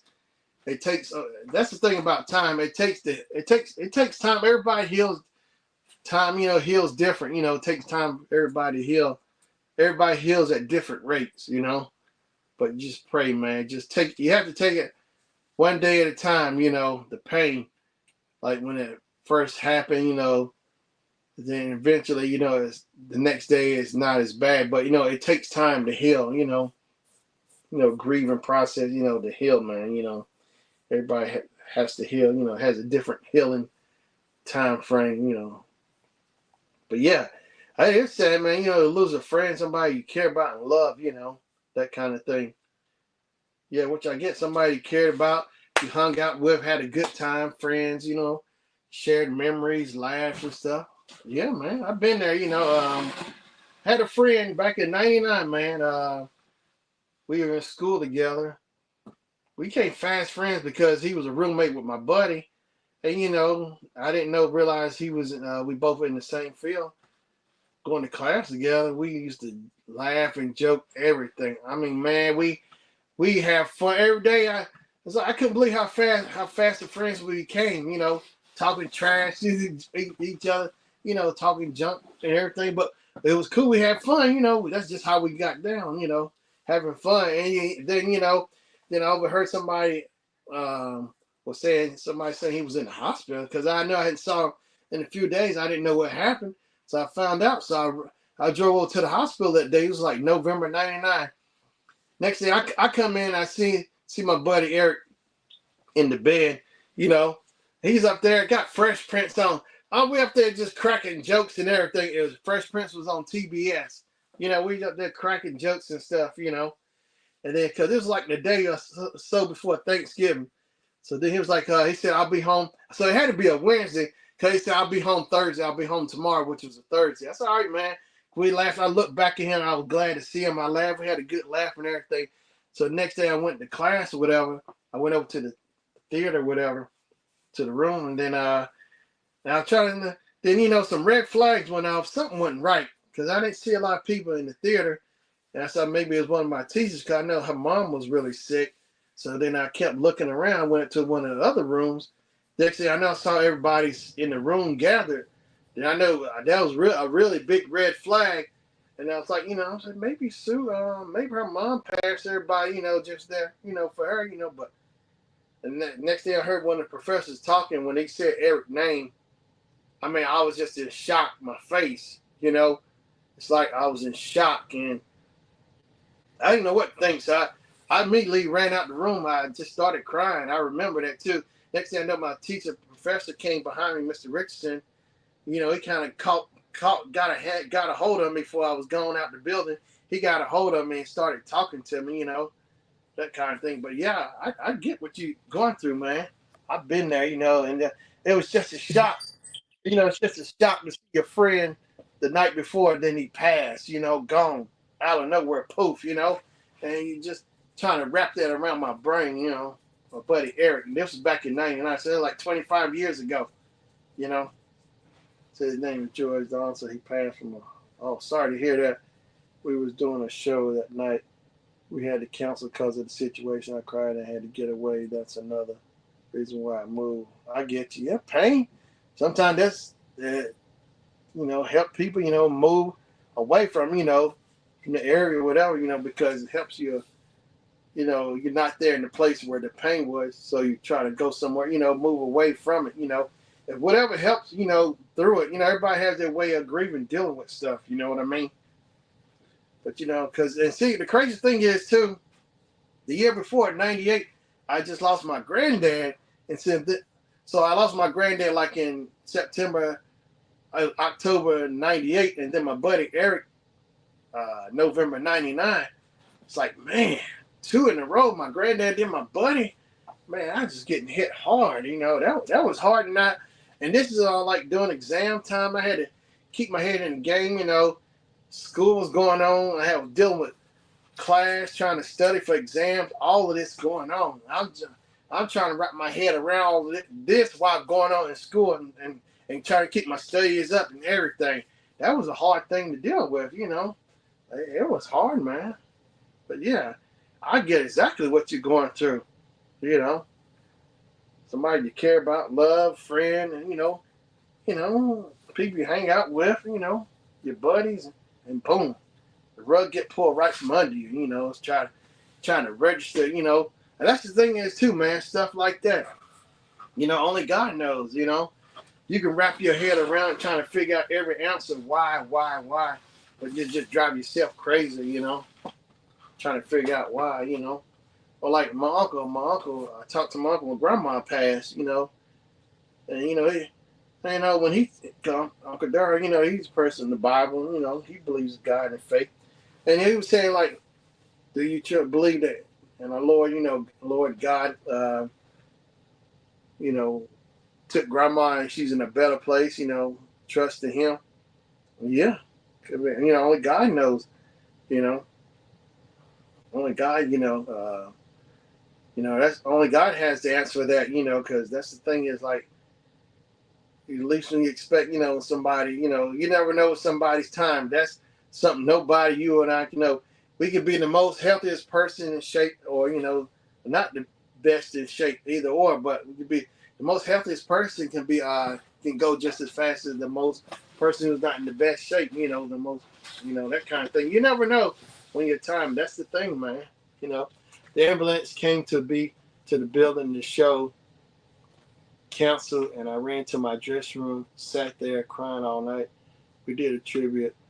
I said I can't anymore. I need to get. Oh, I know exactly how you feel, man. Yeah, that pain when that thing hit you, man, like somebody hit you in the chest or something. That pain, wow, hit you in the face. That shock, it hurts. But yeah, man, I know just something that just takes time. Over time to heal, man. I still think about my buddy Eric, all the stuff we had plans, talked about doing after school, graduating, everything, man. That was my buddy too, and I met his family before. Yeah, we had met his family. He was cool. Eric, that was my buddy. That was my buddy right there, Eric. We had a strong bond for just knowing each other for a year too. That's the crazy part, how we became friends so fast. I come down there and hang out in the room with him and my buddy he was roommates with, that kind of thing. Oh, and I remember one day I went back home over the weekend. I come back to my room. I'm trying to figure out where my telephone at. Eric done took my phone. He said he knew he was going to hear it from me. That's right. He knew he was going to hear it from me taking my phone. Took my telephone. He's like, what, you weren't going to be here this weekend? Oh, I said, that's just wrong, taking my phone. Anyway, he had a point I wasn't going to be there, but up there just taking my phone. And so then that summer of 99 when school ended in May, so we both ended up actually, man, I found out he was going to be going to summer school. I was going, I said, man, you want to be roommates? I said, let's be roommates. And that was like the best time, That was like the most fun I remember having too for a summer school. Cause I went to summer school twice, but that was the second time. Man, we had so much fun. That's one of the things I appreciated. I got pictures of them and stuff, but we had so much fun. So, I look back on the good times like the Jacksons. So, good times. I think about the good times, Yeah, so you appreciate the memories. You appreciate the people, you really care about, love. You appreciate all the good times, Just think about the good times, And all the fans was actually for my asked for my autograph. Actually, I said no, not now. And then we went to the funeral. I didn't want to show my face. Yeah, man, I can understand that. It hurts, man. See your buddy there, because I remember too, like seeing Eric there. I couldn't believe it. My mom's there at the school. We all went. Family was there, just getting shot, man. It's like wow. See, Eric had sickle cell too. Because I can't remember we was roommates that summer. I know people have sickle cell. I think that's where like the white blood cells. There's more white blood cells than the red blood cells. So it can cause a lot. I know people out here like they can freeze up, shake. It's a lot of stuff, with sickle cell. Cause I got another buddy I worked with had sickle cell, but Eric, yeah, he had sickle cell. So maybe it was probably because of his sickle cell. So I didn't know how serious sickle cell was. I remember kind of hearing about sickle cell before, but I didn't know how serious it was, because I know T-Boz from TLC had sickle cell. And I remember her saying, when I kind of started hearing about it, she was saying she had sickle cell. And like she said, she would freeze up or something, that kind of thing, But that's the thing, man. So that's the thing is the people you love me. So when you talk, that's when, I tell my family, my mom, dad, my folks' family, and people you love, you tell them you love them on the phone. When I talk to grandma, I tell her I love her every time on the phone. You tell them you love them, don't be shy, tell them, Let's see, he said a few years later, I almost ended my life. And that's when I was like, oh, you're a strong person. You got this. You love, have a future. Yeah. Hey, Marlene, what's going on now? Marlene motivates. Yeah, that's right. Damon, yeah, you got to be strong because what don't kill you make you stronger. Yeah, in the ads, So what don't kill you make you strong. Sorry, I was watching Kansas City. It's all good, Max. But yeah, hang in there, Damon. It'll be all right, man. That's the thing about, dealing with that, like I said, but doesn't kill you, makes you stronger. So, it's like, it's still not an easy thing to deal with, but, I guess you never can be prepared for stuff like that. You can never be too ready, never be ready for it, But that's how life is, it's crazy. You never expect it, And that's the thing I learned from my professor in school, man. He said, live every day as if it was your last day. And that's something I've stuck to. That was back in 97. Live every day as if your last. Hey, what's up, Marlene? Shannon, I see you doing. Yeah, I appreciate it. Yeah, I am. Hey, I scheduled my video today. I got a video scheduled for Friday, too. I got to finish uploading some more shorts. I might try to do it before I go to bed. I got to go to work. I got to go to works in the morning. I might try to upload some shorts. But yeah, I've been loading them up on both of my channels. I'm telling you, I've been following Coach Marlene. I'm telling y'all, Marlene motivates. Hey, the name holds true too. Motivates, because when that was a game changer like a few weeks ago when she told me about scheduling my shorts and stuff. Game on. I've seen the difference too. Yeah, Marlene motivates. She's a coach for real. I know you talking about you're gonna have class. I'm telling you, Marlene's master class, motivation class, master class, motivation speaker. You see Marlene up on stage with a Janet Jackson, Madonna headset, mic with a mouth, walking around, got the belt pack on with her hands going, explaining. Coach Marlene. I'm telling you, y'all need to check Marlene out every day. Hey, Damien. Marlene's another person who's dealt with pain and understand. She understands what you're going through. Marlene said, I received that. Yeah. She understands that about pain and stuff. You know how hard that was for me in the band. Oh, yeah, man. I can imagine. I'm telling you, it's something you can't. I'm telling you, Marlene understands that. She talks about stuff like that every day. You should check out some of her channels, man. Marlene understands it firsthand as well about pain, stuff she's gone through. She's been through therapy. She tells you this flat out. She's transparent about it too, man. Marlene understands she's been through a lot of stuff too. That's what that's how it's real. The stuff she does, it comes from experience. The stuff she's been through, the pain and stuff. A lot of people, that's what make them better, makes you grow. That pain makes you grow. Whether you realize it or not, as you get older, whatever. By going through that. That's how people get better. It's something. I think that's what I think God kind of do some people adversity, like put pain and stuff in there. Not necessarily bad, but like having gone through stuff, that's how you grow. He makes you develop by having situations you go through. He helps you develop as a person and make you get better, experience it, develop, get to the next level, because you can't develop if you're stagnant. So you have to have something there to push you, thrive you, making you, pushing you, make you grow. Get out there and do better. Pain makes you grow, whether you see it or not. Adversity is a healer. Yeah.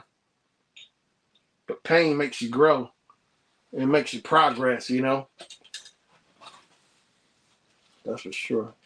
So, and then the whole band got into an argument, and they always putting words in my mouth. I was so mad. I walked away, and the Celtics Thunder broke up. I decided to go solo. Yeah, man, that's the thing is you have to find out what you do what's best for you. It's something you think about, pray on. Sometimes it ain't an easy decision. Sometimes you got those things. Like look at all the artists. Like look at Lionel Richie. He was with the Commodores, but eventually he went solo. Because some people, a lot of times they can do better as a solo artist. Look at Michael Jackson, he with his brothers, but he was still doing albums. But him as a solo person, I think as an artist, I think he did better. There's some things you have to face alone where where nobody's there. But yeah, you have to grow. But look at Lionel Richie. Look how good of a career he has as a solo artist. He did really good as a solo artist. Yeah. People, some people are just good, need that, to get to the next level. Marlene said, you just gave me a topic. Pain can cause a metamorphosis. That is true. Because that pain, it pushes you, it's developing. It's like making you open up more, pulling. That pain is pulling stuff out of you to make you grow. It's like, it's making you, it's pushing, like, it's like it's pushing you. It's trying to squeeze it out, get it out of you. Pain is like a foot on your chest, pushing it, kicking it, getting it out of you. It's trying to get it out of you, Pain pushes stuff, They always blame me for stuff. One of the members said you did this to George Donaldson. You gave him the heart attack. I was like, what do you mean? That's the stuff that made me mad. How can you get somebody? How you can't give nobody a heart attack? That's simply dealing with health reasons. Probably didn't know his health background and stuff. That was a health issue, something going on with him. You can't give nobody a heart attack. I mean, you can stress people and stuff, but not just flat out give them a heart. No. So before I touched them, I moved. Kansas City, everyone can say they have their own space. Yeah, that's something. That's time. That's another thing. Stuff like that cause you pain, growing pains. Sometimes you have to make decisions, figure out what's best for you, and just move away. Get away from people with negative energy. You know what I mean? That's another thing. A way of growing, dealing with negative people. Push you to figure out, find different ways to deal with things. What's best for you to find. A better route to go. Like football, trying to find the best route to run for you. Versus people. Who are stuck in that position. Or whatever, negative stuff, learning, the growing pains. But yeah, man, Damien, check out Marlene. She's the real deal. Her and Gio, they both been through stuff. Gio can tell you all the stuff she went through, and like she went through therapy, and she had to admit the stuff she had to. That was the pain going through that. She said when she knew. She started crying and confessing all that stuff to the therapist. She things were changing, get off her chest and stuff.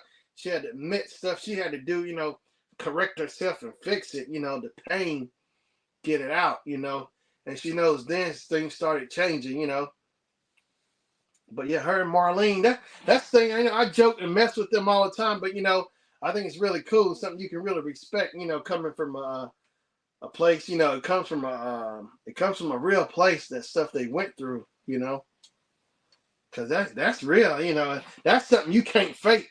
I know Gio crazy and stuff, but she been through a lot of stuff, her and Marlene, but they come from real places. When they're speaking, they ain't no he say, she say stuff. It's the real deal, they speak from experience. You can hear it too. That's something you can't fake. But yeah, when Gio and Marlene, crying and the pain, yeah. And that stuff like that, that's what makes you grow. and become better as a person, you know. Like I was telling you earlier, that's how God, he developed people, you know, with pain and stuff, you know, because I listened to some of the audio stuff online, you know, YouTube, the guy speaking in the Bible, but he said God uses pain to develop you. That's how he gets it out, you know. Well, yeah, it's true, you know, because you're going through that stuff, you know, it helps you, you know, it starts making, you know, soul search, open your mind, grow, you know, thinking the way you did stuff, it makes you find different ways, you know, rethinking how to do stuff, strategy, figure it out.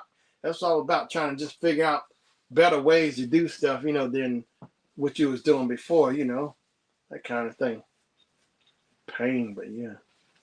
But yeah, Marlene and Gio are real. Cameras too, they Panda, yeah, they real, but Gio and Marlene, I mean, they tell you straight out. But yeah, Marlene said she'd go to that therapy. I was like, man, that's the thing. I didn't know that about them. You know, they the ones brought it up. You know, I thought it was cool how they put it out there. You know, it helps you kind of see where they're coming from. You know, the way they do the things they do. You know, like the Temptation, the way you do the things you do, dun, dun, dun, dun, dun, dun, the way you do the things you do. Nah. Yeah, Damien, because Marlene comes on every day, and she's talking about like how the thing. I like how she said one episode she talked about her stream. You know, just because you got some money, somebody come up to you, did expect you to give them the money just because you got the money there. Are you supposed to give it to them? You know, they make you feel like you're supposed to give it to them. You know, because they don't have the money. You know, that kind of thing make you feel guilty. You know, I mean, you know that kind of. I mean. She gets down. She got a whole lot of topics. She got Marlene covers everything, and this is every day too, man. I ain't see what I mean. Except, yeah, no longer. Yeah. Oh, I get it, Damon. I'm telling you, man. Marlene comes on live every day. Go back and look at a lot of her episodes. Her stuff is the real deal, man. She puts that work in, and all she did, you know, that pain, you know, that motivation. She uses that stuff, and so that's the thing too. Learning how to channel that, you know, like LL Cool J. You know, when he was little, he said he was abused by his dad. You know, that's what made him become a rapper because his pain.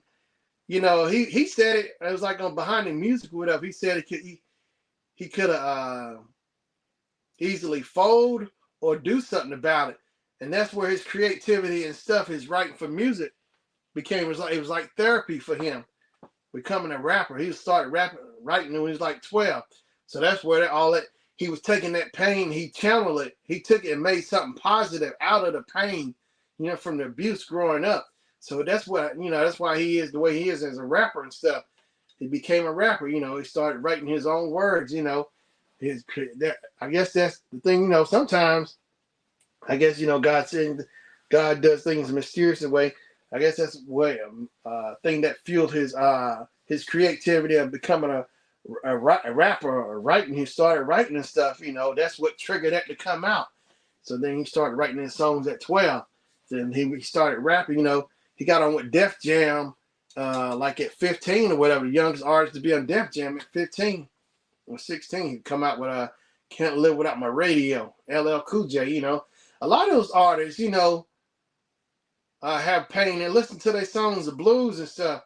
A lot of those artists, they went through that stuff for real, so they put it down on paper. And, you know, writing is like, you know, it's therapy. Or look, artists, you know, writers who write books, you know, it's therapy. Look at Richard Pryor. A lot of comedians. Richard Pryor, look at all the stuff that Richard Pryor went through. You know, his grandma raised him because, you know, ladies of the evening. His mom's like ladies of the evening. I'll keep it clean, you know. And the stuff that he went through, you know, the drugs, everything, you know. So comedy was his therapy, you know, his therapist for him, you know, the way his jokes and stuff. A lot of those jokes, you know, a lot of comedians joke, but a lot of stuff, it comes from the truth, you know. So that's their way of making light of all the pain and stuff they went through. So they took it and Richard Pryor put it in comedy form, you know. And that's how he did it. Him, Paul Mooney, you know. The stuff they went through, and that stuff was real. You can't make that up. So Marlene said, got to stay away from negative energy. Yeah. And Damien said, Marlene, I try. So you have to get it off your chest. That's what I'm doing. Yeah, because if you don't get it off your chest, man, it'll eat at you. It'll consume you. You know, if you don't get it off your chest, you just be walking around with that pain and don't get it out. It'll eat right at you. You know. But yeah, don't give up. You know, that's why I say you have to pray, man. Pray to God. You have to pray to God. You know. Yeah, you pray, man, because God's the one who can help get you through it. God, and pray to Jesus and tell they can get you through it, man. Because like he said, there's nothing that he can't is impossible for him, and that stands till this day. That word holds up. There's nothing that he can't get you through. Nothing. All day, all night. His phone line is open 24 hours a day, 7 days a week. So I think one of the members called me selfish. I'm not selfish, you know. Such thing, you know, you can't, you know, that's the thing I know people, it sucks, you know, people say it's negative stuff, but, you know, you have to learn to block it out, you know, because only you know the truth, you know. And like, you know, look at Tyler Perry. Same thing with him, you know. So he was abused and stuff. So, you know, he ended up becoming a writer, you know, those comedies and stuff, you know, it's therapy. For a lot of people, it helped them get through their pain at the time, stuff they were going through. So some just started writing, you know, it made them creative, you know, getting it out because it was coming from a real place, that pain. So they understood it. So everything they were saying was coming from a real place. So they was writing this down. They just weren't making up stuff. It was coming from experiences, the real pain. You know, Marlene, she is real. All day, all night. She don't fake the funk. Her and Gio. That's what I like about me. Real, you know. Even though, you know, they talk trash and stuff, you know. But yeah, that stuff they talk about, it's real. But yeah, they throw it out there, you know.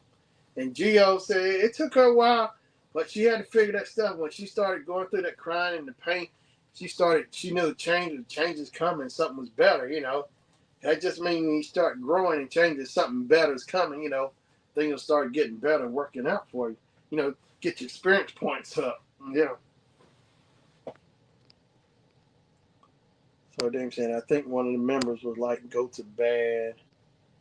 I was 20 at the time. How are you going to tell me to go to bed? I start the band and getting half of the money. That's messed up. Yeah.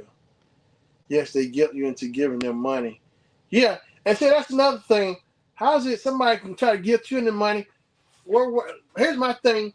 That's another thing right there, Marlene, trying to guilt you into money. Now, you know, I heard an athlete say maybe last year sometime, a young guy said he got drafted, went to the NFL, and said all these people coming out of nowhere wanting some of his money, you know, and they get mad at him because he won't give them some money, you know. And then he came back, he was talking about, which he had a real good solid point. It trumped everything. What he said was, where were y'all at those days had to be taken to practice? Those days where I had to go to practice and go out in that field, that hot sun and practice, you know, to get to where I'm at. Where were y'all at when you know, he needed, you know, somebody taking him to school, you know, where were y'all at when he had to go to practice and all this, the steps, the stuff he had to go through, build to get to that point, the destination, you know. You know what I mean? Marlene said, me too, I channel my pain into motivation. Yeah, you do. You do it every day. You channel that thing too. You know. But that's the thing. He brought up, where were y'all at when I was in practice? He was the one out on the field putting that work in. You know. He's the one out on the field putting that work in, working to his goal. You know. Where were they at then? That's the thing, you know. They always want a handout, but they get mad at you, you know. But how can you get mad at somebody who was trying to achieve their goals and their dreams, you know? I can say it's not wrong helping family stuff, but, you know, just to flat out give you money or whatever, you know, like he said, where were y'all at when I was in practice? He was in practice doing all of this stuff, you know? Yeah, hey, no answers for that, but, they want straight out a handout, you know? I remember I can't live without my radio. Yeah, you had it on cassette? Oh, snap. Marlene had it on cassette. Can't live without my radio. That was a jam, too. Damien said, I can't do it. Told them they don't listen to me. Every day they kept 100. I left What I left with a $10 bill. Now I'm selfish. This is exactly why I went. Yeah, that's right. No, you did the right thing. You just gotta let them go, man. Look, another thing too. Sometimes God has to get the wrong people out the path, out your way, so He can get you to the next level. He had to get the wrong people, bad people out the way, so you can get to the, move them out the way, so it can replace it with good people. Like the friends, the family web is like a bank. You got to deposit out some of the bad, the wrong ones out there, so you can put new stuff in there, replace it, restore it. You know what I mean? So I can't do it. Yeah, I can't do it. I told them they don't listen to me. Yeah, that's the thing. He had to get some people out the way so he can get replaced. He had to do certain things to get people out the way so he can replace it with better people, better, better for the good. It's like some things you don't see it now, but later down the road, you'll see the picture develop. It's like a Polaroid. We can't do it on our own. That's right. Only through God. It's because look. Yeah, we can't do this on our own. God, the one who gives us our gifts. He's the one giving them out. He gives you a gift. You have to figure it out. Look at Deion Sanders, another prime example. Every time, I never see so many people that keep saying he's cocky, all this and that. Deion could play baseball, football. He was skilled at basketball. That's why they call him prime time in high school. He played baseball, football, and basketball, and he could run track. But yeah, I keep hearing saying he was cocky. I'm trying to figure out, all these people kept saying it was cocky. Well, how many of them was able to go to the World Series baseball game, play baseball and football in the same week? How many of them could say that? None of them. None of them to this day would never be able to say they could do that. So they can call it what they want, but Deion understood it, his gifts and stuff. God gave him his gift, You can't argue with God or how many gifts he give a person, that's something you just had to take up with him. You can't get mad at Deion because he had the gift. Look where the gift came from. God one who give out the gifts, It's like, I get tired, you hear this over and over. Well, if he is cocky or whatever, but he understands his goals, his gifts. He uses it to the best of his ability. That's what you're supposed to do. If you understand it, use it to the best of your ability, And he does it really well, too. And that's when they put George there. Yeah, Damien. Yeah, you just can't listen to him, man. Just find a way, just pray. God just keep, give you focus to focus on, moving forward, man. You know what I mean? Yeah. Okay, all that noise, whatever, man. You just, just try to just block it out. Ask God just keep you going in the right direction. Just try to get that behind you, man. Because apparently, it's either. The way I look at things, some people, whatever, either they helping you or hurting you. So apparently it's hurting you, so you got to let it go, Because, that's the thing until I've been trying, as I get older, about finding peace, because there are going to be people, friends, but as you get older over time, some can still be cool, but, it's like some going to be, gonna be the way they are, and like you keep find ways you want to find peace and keep growing, so everybody ain't gonna see the same thing you see, because your mind is growing and upgrading, going a different direction, Marlene says, yeah, sometimes you have to remove yourself from toxic people. You have to, get away from it because even though you're a positive person, trying to do right positive things, but it still can affect you, the negativity stuff is like in your mind. It's like you have to decompress it, it's like, my gosh, you get tired of hearing that stuff, so then it start making you see the people who you thought were cool with you at one time ain't so cool, everybody, because that's what people do. They grow, they separate their mindsets, They told me to apologize for what, and here's what I do know. They call my phone, I don't know. That's right. Just ignore them, man, Just negative people, like the crabs in the barrel, toxic people, man. You just move on, figure out, you start figuring out what works best for you, man, Like I said, pray.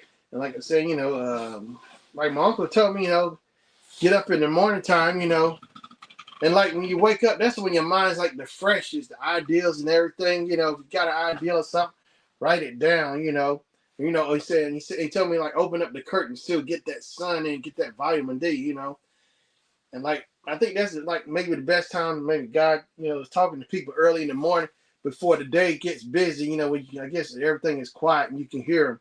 You know, some of the best stuff. You know, I guess when God talks to you early in the morning before the day gets started. You know, when everything. I think that's when God does his best.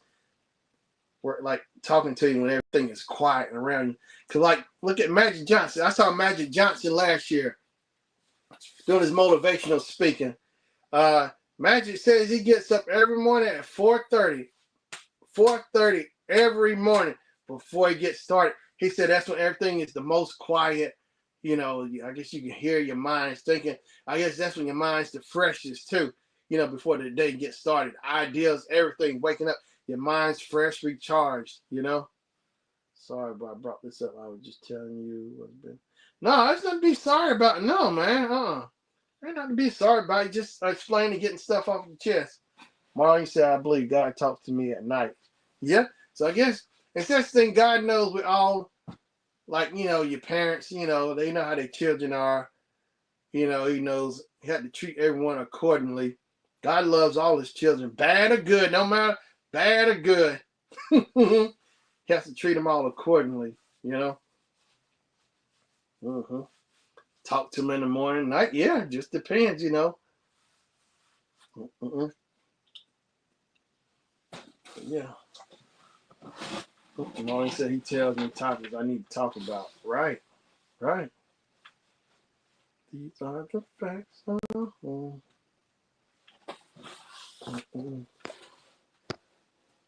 Bam. He tells me topics I need to talk about. Right. Right, that's right. If he's talking, then only you can hear that. Nobody else, you know. You know, because nobody can tell you what you heard and didn't hear. You know, only you know for sure. That's what you know. So Marlene said, "How's your shorts going?" Oh, they going. Oh, I like it, Marlene. I'm telling you, setting up a short. Now I've been pushing some other shorts back because I've been adding some other shorts in there. I just rescheduled the other shorts that's in the lineup because now I gotta try. I might get on there, try to add some more shorts in.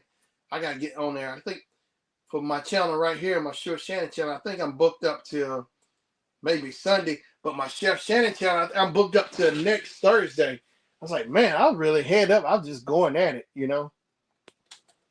Damon says, even stage where I like we're friends, but off stage, we was never friends. So I don't think it was wrong for what I was just trying to keep it real. I'm not. Yeah, that's like you said, keep it real. You gotta keep 100 up in here, you know. And that's the thing too, man. You gotta be true to yourself, you know.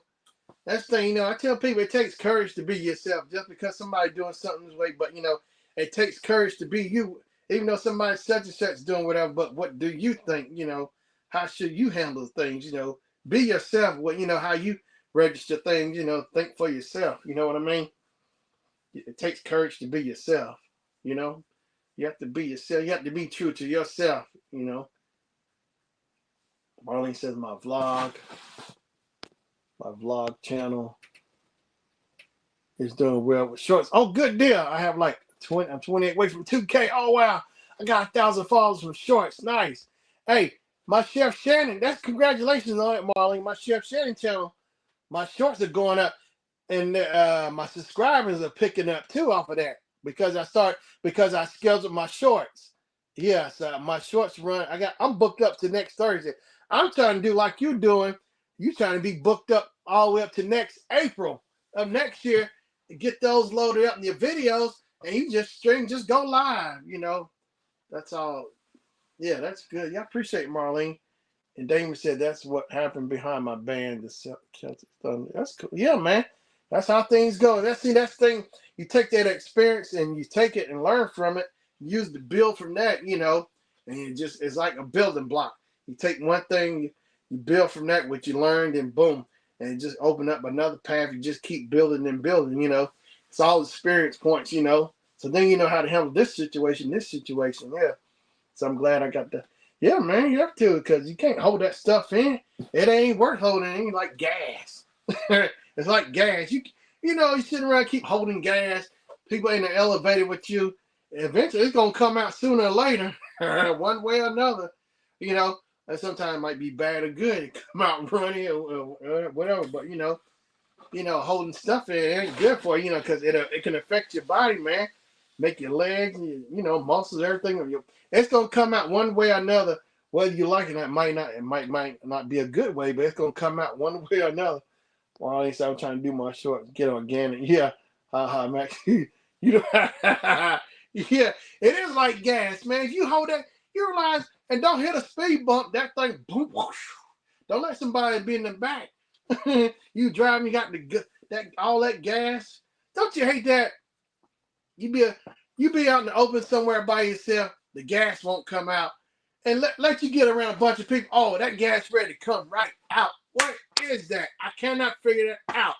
To save my life, it wants to come out when you're around people, not when you're all alone. No, it'll sit there and sit there. Let you get around people in the next few minutes in an elevator and a car, or you're at a fast food in line somewhere. Oh, are you ready to come out so fast? I cannot figure out what is that, huh? Yeah, it is gonna come out one way or another, whether you like it or not. Hey, and like I tell people, when you're tired and you're working and stuff, if you get your rest, your body gonna shut you down. I don't care what you try to do, whatever. Your body tired, it will shut you down. Hopefully, and that's why a lot of times you see people they driving because they worked so many hours, didn't get enough rest. They fall asleep at the wheel, whatever, which is dangerous, So that's the thing I always try to get enough rest. If I'm tired, I try to make sure I get home. If I pull over a little bit or something while driving, make sure you get home safe. That's the thing, because your body will shut you down. They don't care who you are, what you are, how tough and big and bad you are. Zoop. It'll shut you down like that. Zoop. Zoop. Your body say, well, your body will take over. So when you get around people, you're like a toot train. I like that. A toot toot train. Hey, I'm gonna screenshot that. Hold on. I'm gonna screenshot that. Toot toot train. Toot train. Now that's funny, Marlene. Max says, I don't talk about nobody's because I don't trust people. They backstab you in the heartbeat. Don't start me. You gotta go if you try. Yeah, I know, man. What's that song by the OJs? Backstabbers, they smile in your face. Always want to take your place. Backstab. Hey, listen to the OJs Backstabbers, man. Backstabbers. They said why I'm crying right now. I don't want to embarrass myself in front of my. Hey, I can get that too, man. Yeah, I get it, Damien. I see what you're saying, man. But yeah, sometimes it come out, man. Even you try to fight it, it's just that it had to come out, man. That's because you'll feel a lot better getting it out. Dealing with stuff, grieving, just getting it out, man. We're all human, Marlon said that song I used to play all the time. Yeah, previous job. Backstabbers, they smile in your face. They want to take your place. Backstabbers. I tell you that Eddie Levert, boy, Eddie could sing. Eddie got to be one of the hardest working people I've seen. He's singing, dance. I mean, just look at Eddie. He be all up in it too. His faces, watching the other guy, they be in, but Eddie, he be all up in it. His face, his motions when he dancing. He be hot dog, boy. Eddie be killing it, getting down. Damien says, people need to start respecting me for me, not me. Right on, man. Yeah. But yeah, things will get better. That's for sure. Yeah, Damien. Yeah, things will get better, man. Like Marlene said, you get rid of negative people. Yes, Eddie does. Eddie's the man. He be, you see them faces. He be doing the things with hand, backstabbers. Well, money, what? Money. Yeah, like Marlene says, Damon, you have to assert yourself, man. You just got to get up in there and go get it, You can't just ride there. Like, the basketball players. Look at Michael Jordan. I know he dealt with pain and stuff too and everything. Look at Michael Jordan. The stuff with his dad. He lost his dad back in 93. And I think that's the reason why he quit, because he went and played baseball for like 2 years. it was therapeutic for him to help him with that. Next thing you know, Michael started showing back up at the Bulls practice facility. So I guess maybe it helped Michael heal and get better. Next thing you know, he came back as number 45. He took that pain because that last championship he won, his dad has always been there for him and root him on. And so this time around, it was a lot different. His dad wasn't there to root him on when he won the games, championships and stuff. So Michael, he took that pain, he channeled it, and you see what happened. He took that pain and channeled it and got another 3 NBA championships out of it. He took that pain and went with it. He used it. He didn't fold. He used it. It was hard, but he used that pain. Like Marlene said, you have to assert yourself. Michael had to do the same thing. He used that pain, and look what happened. Look what came out. 3 more championships. He took it. That motivated him. That pushed it. That pain. When we talking about pain, he took that pain and it made him grow. It pushed him. He didn't like it. He didn't want to do it. But look what happened. Look, as the end result, he didn't quit. He took that like a chip on his shoulder. He used it. He used that pain and he pushed. He practiced harder. Everything. Got 3 more championships out of it. And it was hard for him. He just let it all out when he won. His dad wasn't there. It was so much more emotional when he won that championship without his dad. It just hit home a lot harder because his dad was always been there. His dad, he looked up to his role model. He wasn't there. That was a hard thing for Michael.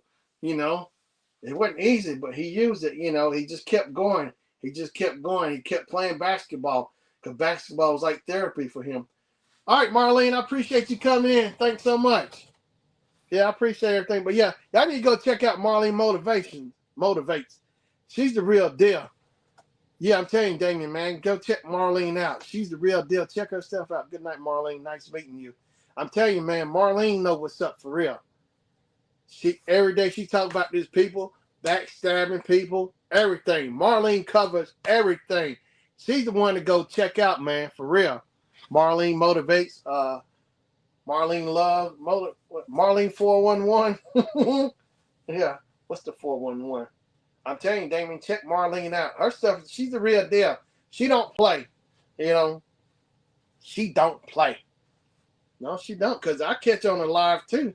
Every day. It's stuff about, we talk about number of stuff, everything. But her stuff, all the stuff she's talking about, it's coming from a real place, like with pain, And like I tell you with Michael Jordan, when he went back and won those 3 other championships, that spawned from that pain from his dad. He came back, because he loved him and his dad. That's the thing him and his dad really shared, that bond with basketball. And his dad was always there rooting for him. His mom too, but his dad, like his biggest fan, he looked up to his dad. His dad was his role model. As his dad not being there with him, man, that just made him, he can't stop, man, because that's something, he loved and his dad loved, that bond, it was still there, He took that pain and used it, man. He could have said, maybe I'll quit and just not come back for good. He didn't do that. He worked his way back, And so when he won that first championship, man, without his dad, he just let it all go, man. The pain, it all came out, where it's stemming from, dad not being there, man. And that's the thing, people just have to find, everybody has their way of dealing with stuff. You just have to find your way of pushing through stuff, man. But like I was saying, like LL Cool J, he took that pain and stuff, his abuse he went through from his dad. He challenged it. He said he could have fold or find a way to deal with it. So he took that and dealt with it by starting writing rap songs, And that's why he's the artist he is today, with everything, He took it and used it as a tool, So the people was telling me, is the Celtic Thunder's getting back together? I said, no, if I'm not joining my own sold out album movies and TV shows, I'm in. Okay. But yeah, Damien, man, take that pain and use it, man. Use it. Take it and use it as a weapon, man. That a motivation weapon, man, for fuel. Use that, man. Max said, did they mention Kansas City Chiefs?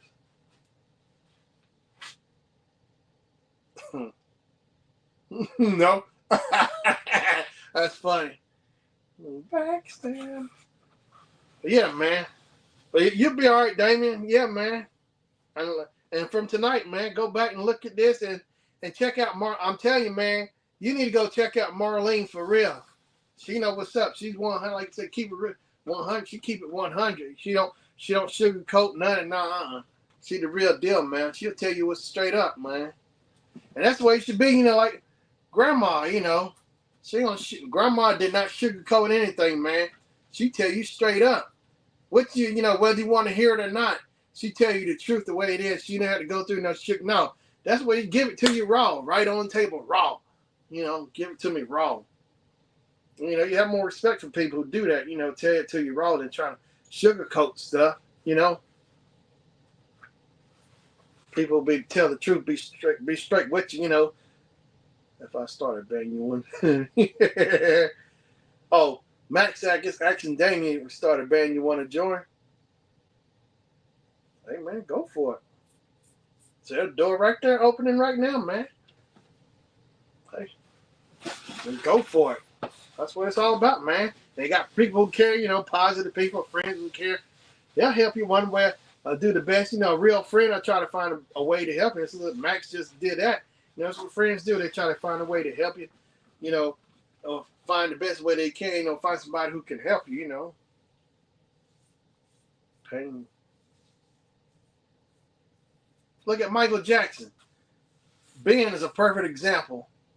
Ben was like a rat, mouse, a rat. They it was about his pet mouse, they liked, he made a song about it, he made, like therapeutic, talking about Ben.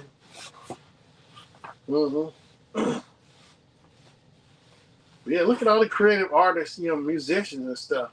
Look at Stevie Wonder. We can name it the Chiefs. That's cool. There is superstitions. Dun, dun, dun. Writing on the wall. 13-month-old baby. Hey, check this out, Damien. Look at Stevie Wonder.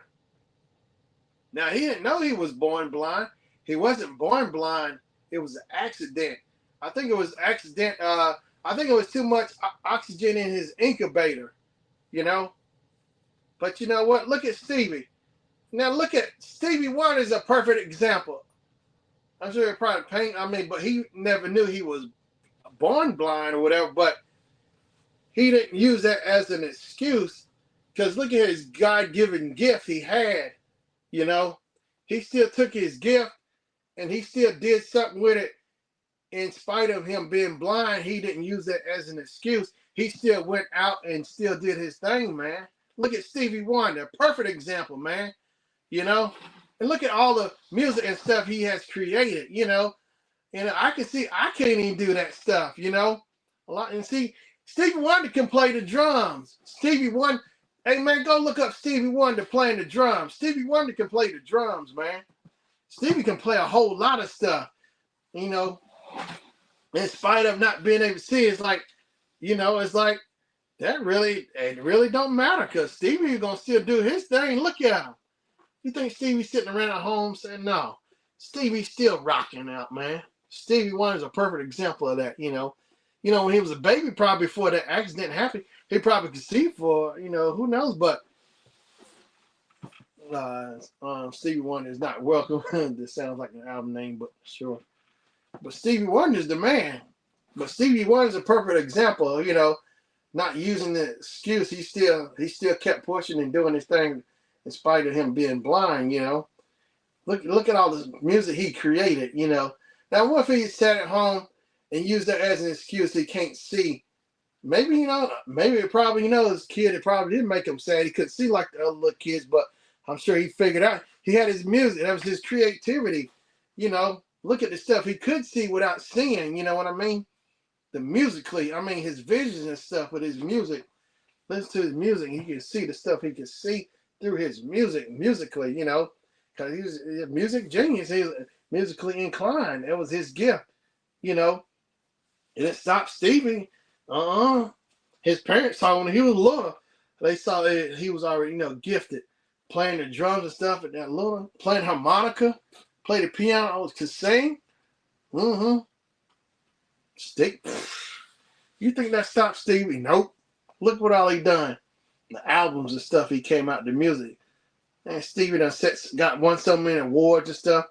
And you think Stevie cared? Nope. Nope. They stopped Stevie from keep doing this thing. Nope. But yeah, man, check out Stevie Wonder, man. So that shows you, in spite of what might have going on, you still can push and make it happen. But look at Stevie Wonder, man. Just because he was blind, he didn't use it like as a handicap or something. It was a disability, but he didn't use that as an excuse to not to keep doing his music, because that's something he loved, he wanted to do, and just listen to it, man. So that show you it really didn't matter, man, because that's what he wanted to do. That's what he loved, Like, look at Michael Jordan, he loved basketball, in spite of all the stuff that happened, that was his passion, something that he really loved. It was, his God-given talent, It still didn't stop him, Of course, it hurt, the pain really hurt, but, he took it and he channeled it, What you mean? For what? But yeah, Steve was a perfect example. Look at Ray Charles. He was able to see, but he ended up going blind. But, I know it sucked, man. He couldn't believe me, but he still found a way. He still pushed and used his music and still made it happen. He still put out the jams. He sure did.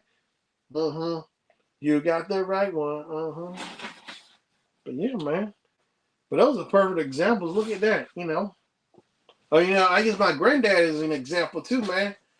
Granddad lost his, I think it was his right foot, part of it, the top half of his right foot, I think, yeah.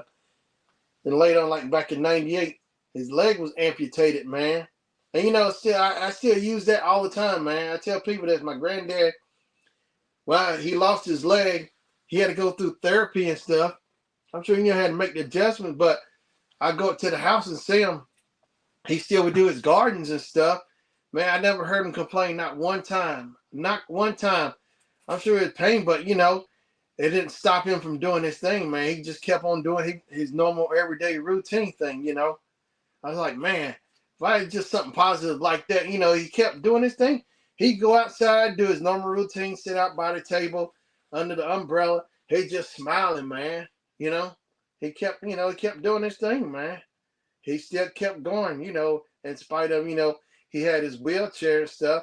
That still didn't stop him from keep going. You know what I mean? That's the thing, just figuring out how to keep going, man.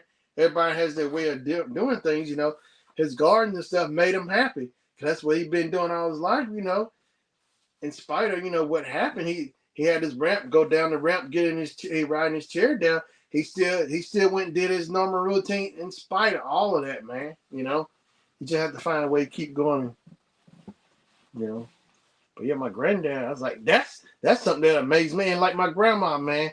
My grandma had aneurysm back in July 2002. I still remember clear to this day. I tell people this story, man.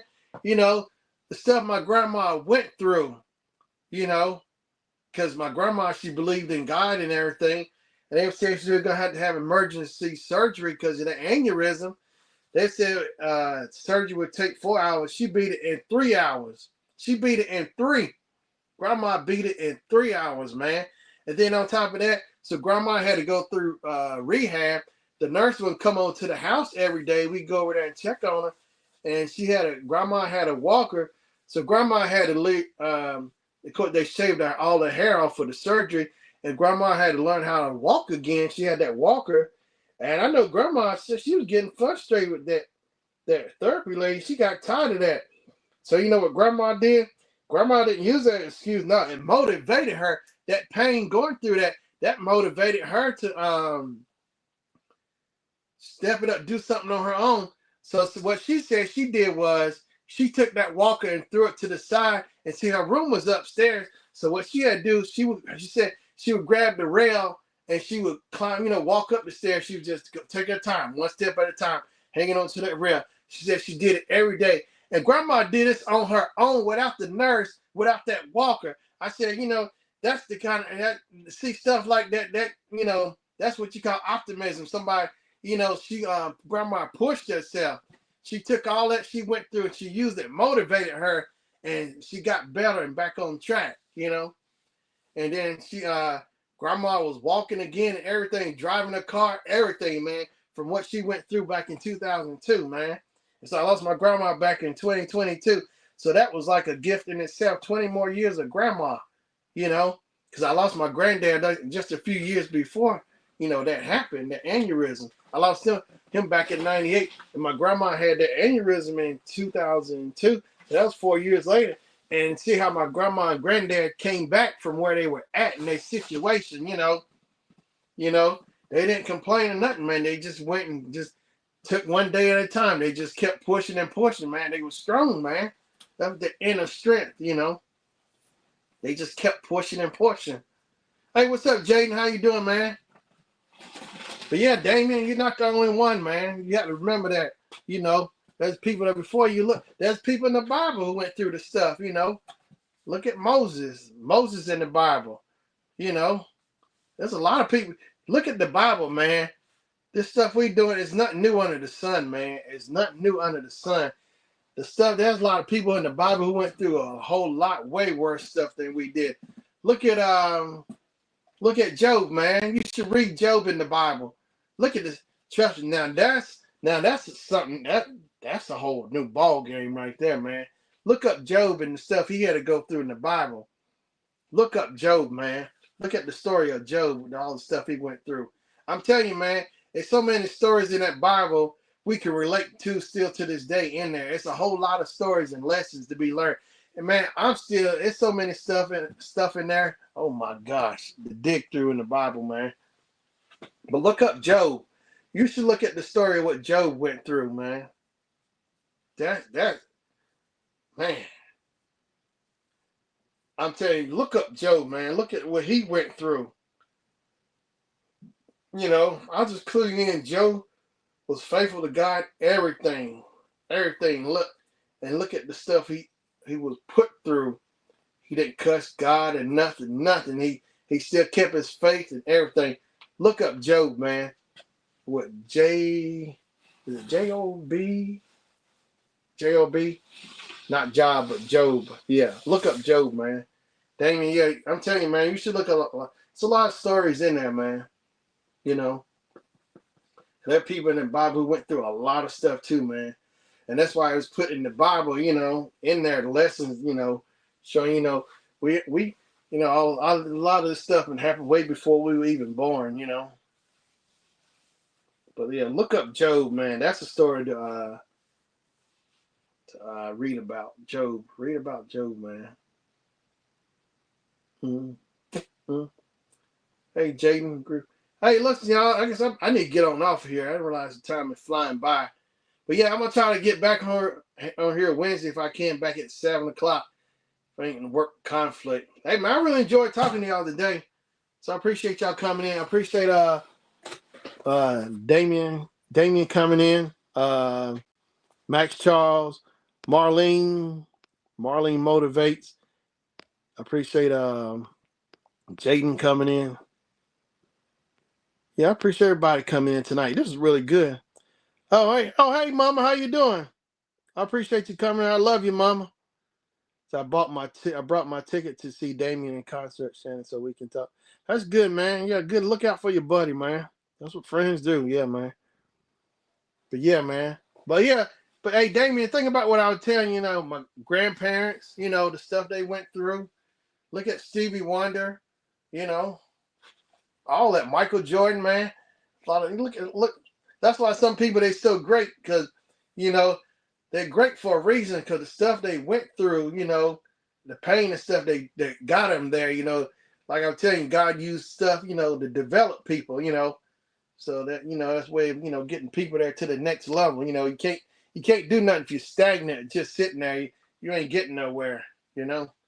You have to go through something to get to there, you know, get to the next level. It's like preparation for the next level. You know, he has to prepare you. He can't just if you at level 1, he can't just throw you from level 1 to 1,000. No, it don't work that way.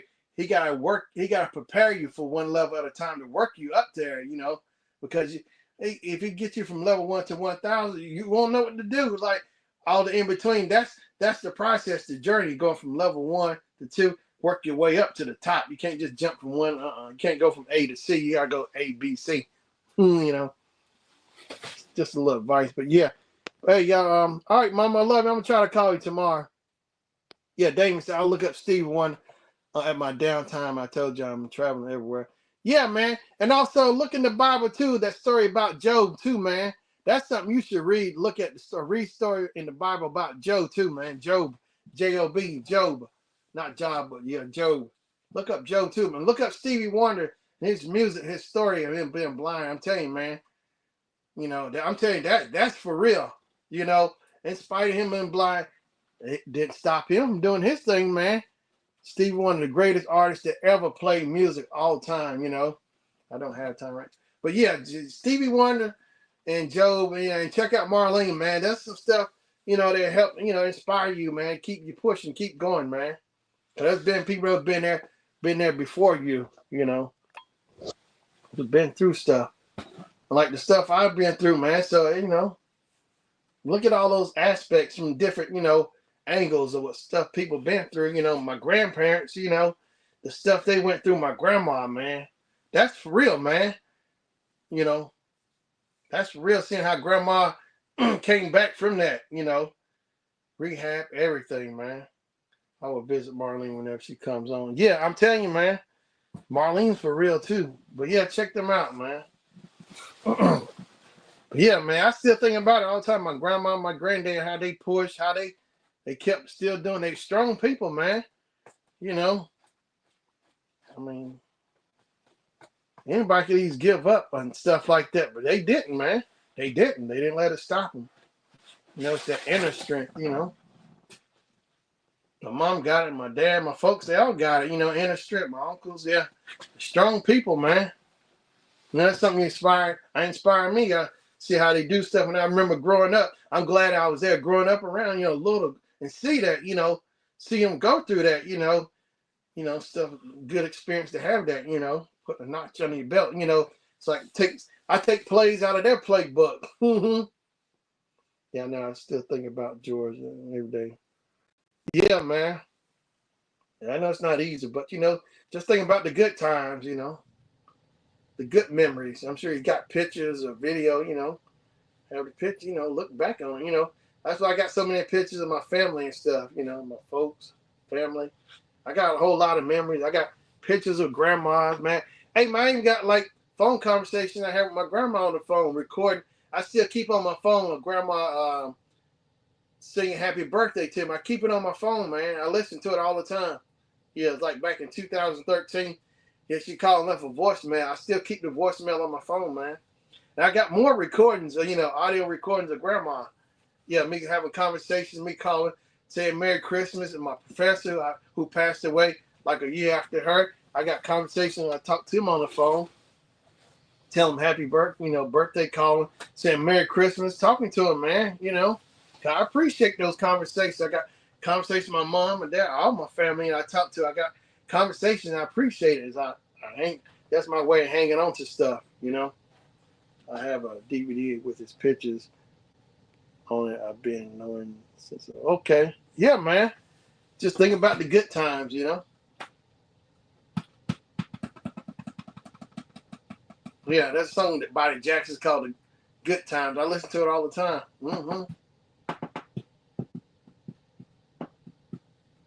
But yeah, that's another thing before I go. I always look at Michael Jackson. I'm always constantly watching his videos, like from when he was little until he grew up. Look at the process Michael went through.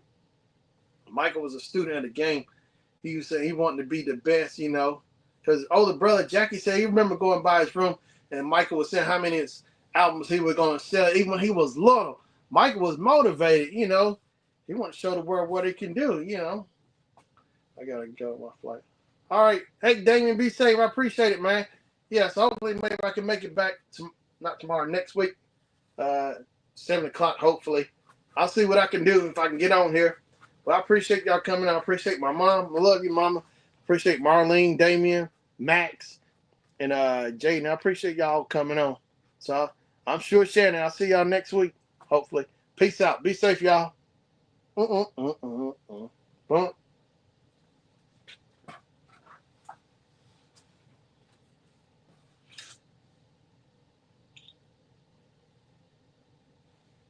Oh, again. Okay. Same Thriller now. I'm not sure why he did that album again. 2 songs sound the same. Thriller and that other song, I'm not sure. All right. All right, Max. All right, man. I got to go. Appreciate y'all. All right. Be safe. I'll see y'all next week, man. Peace out.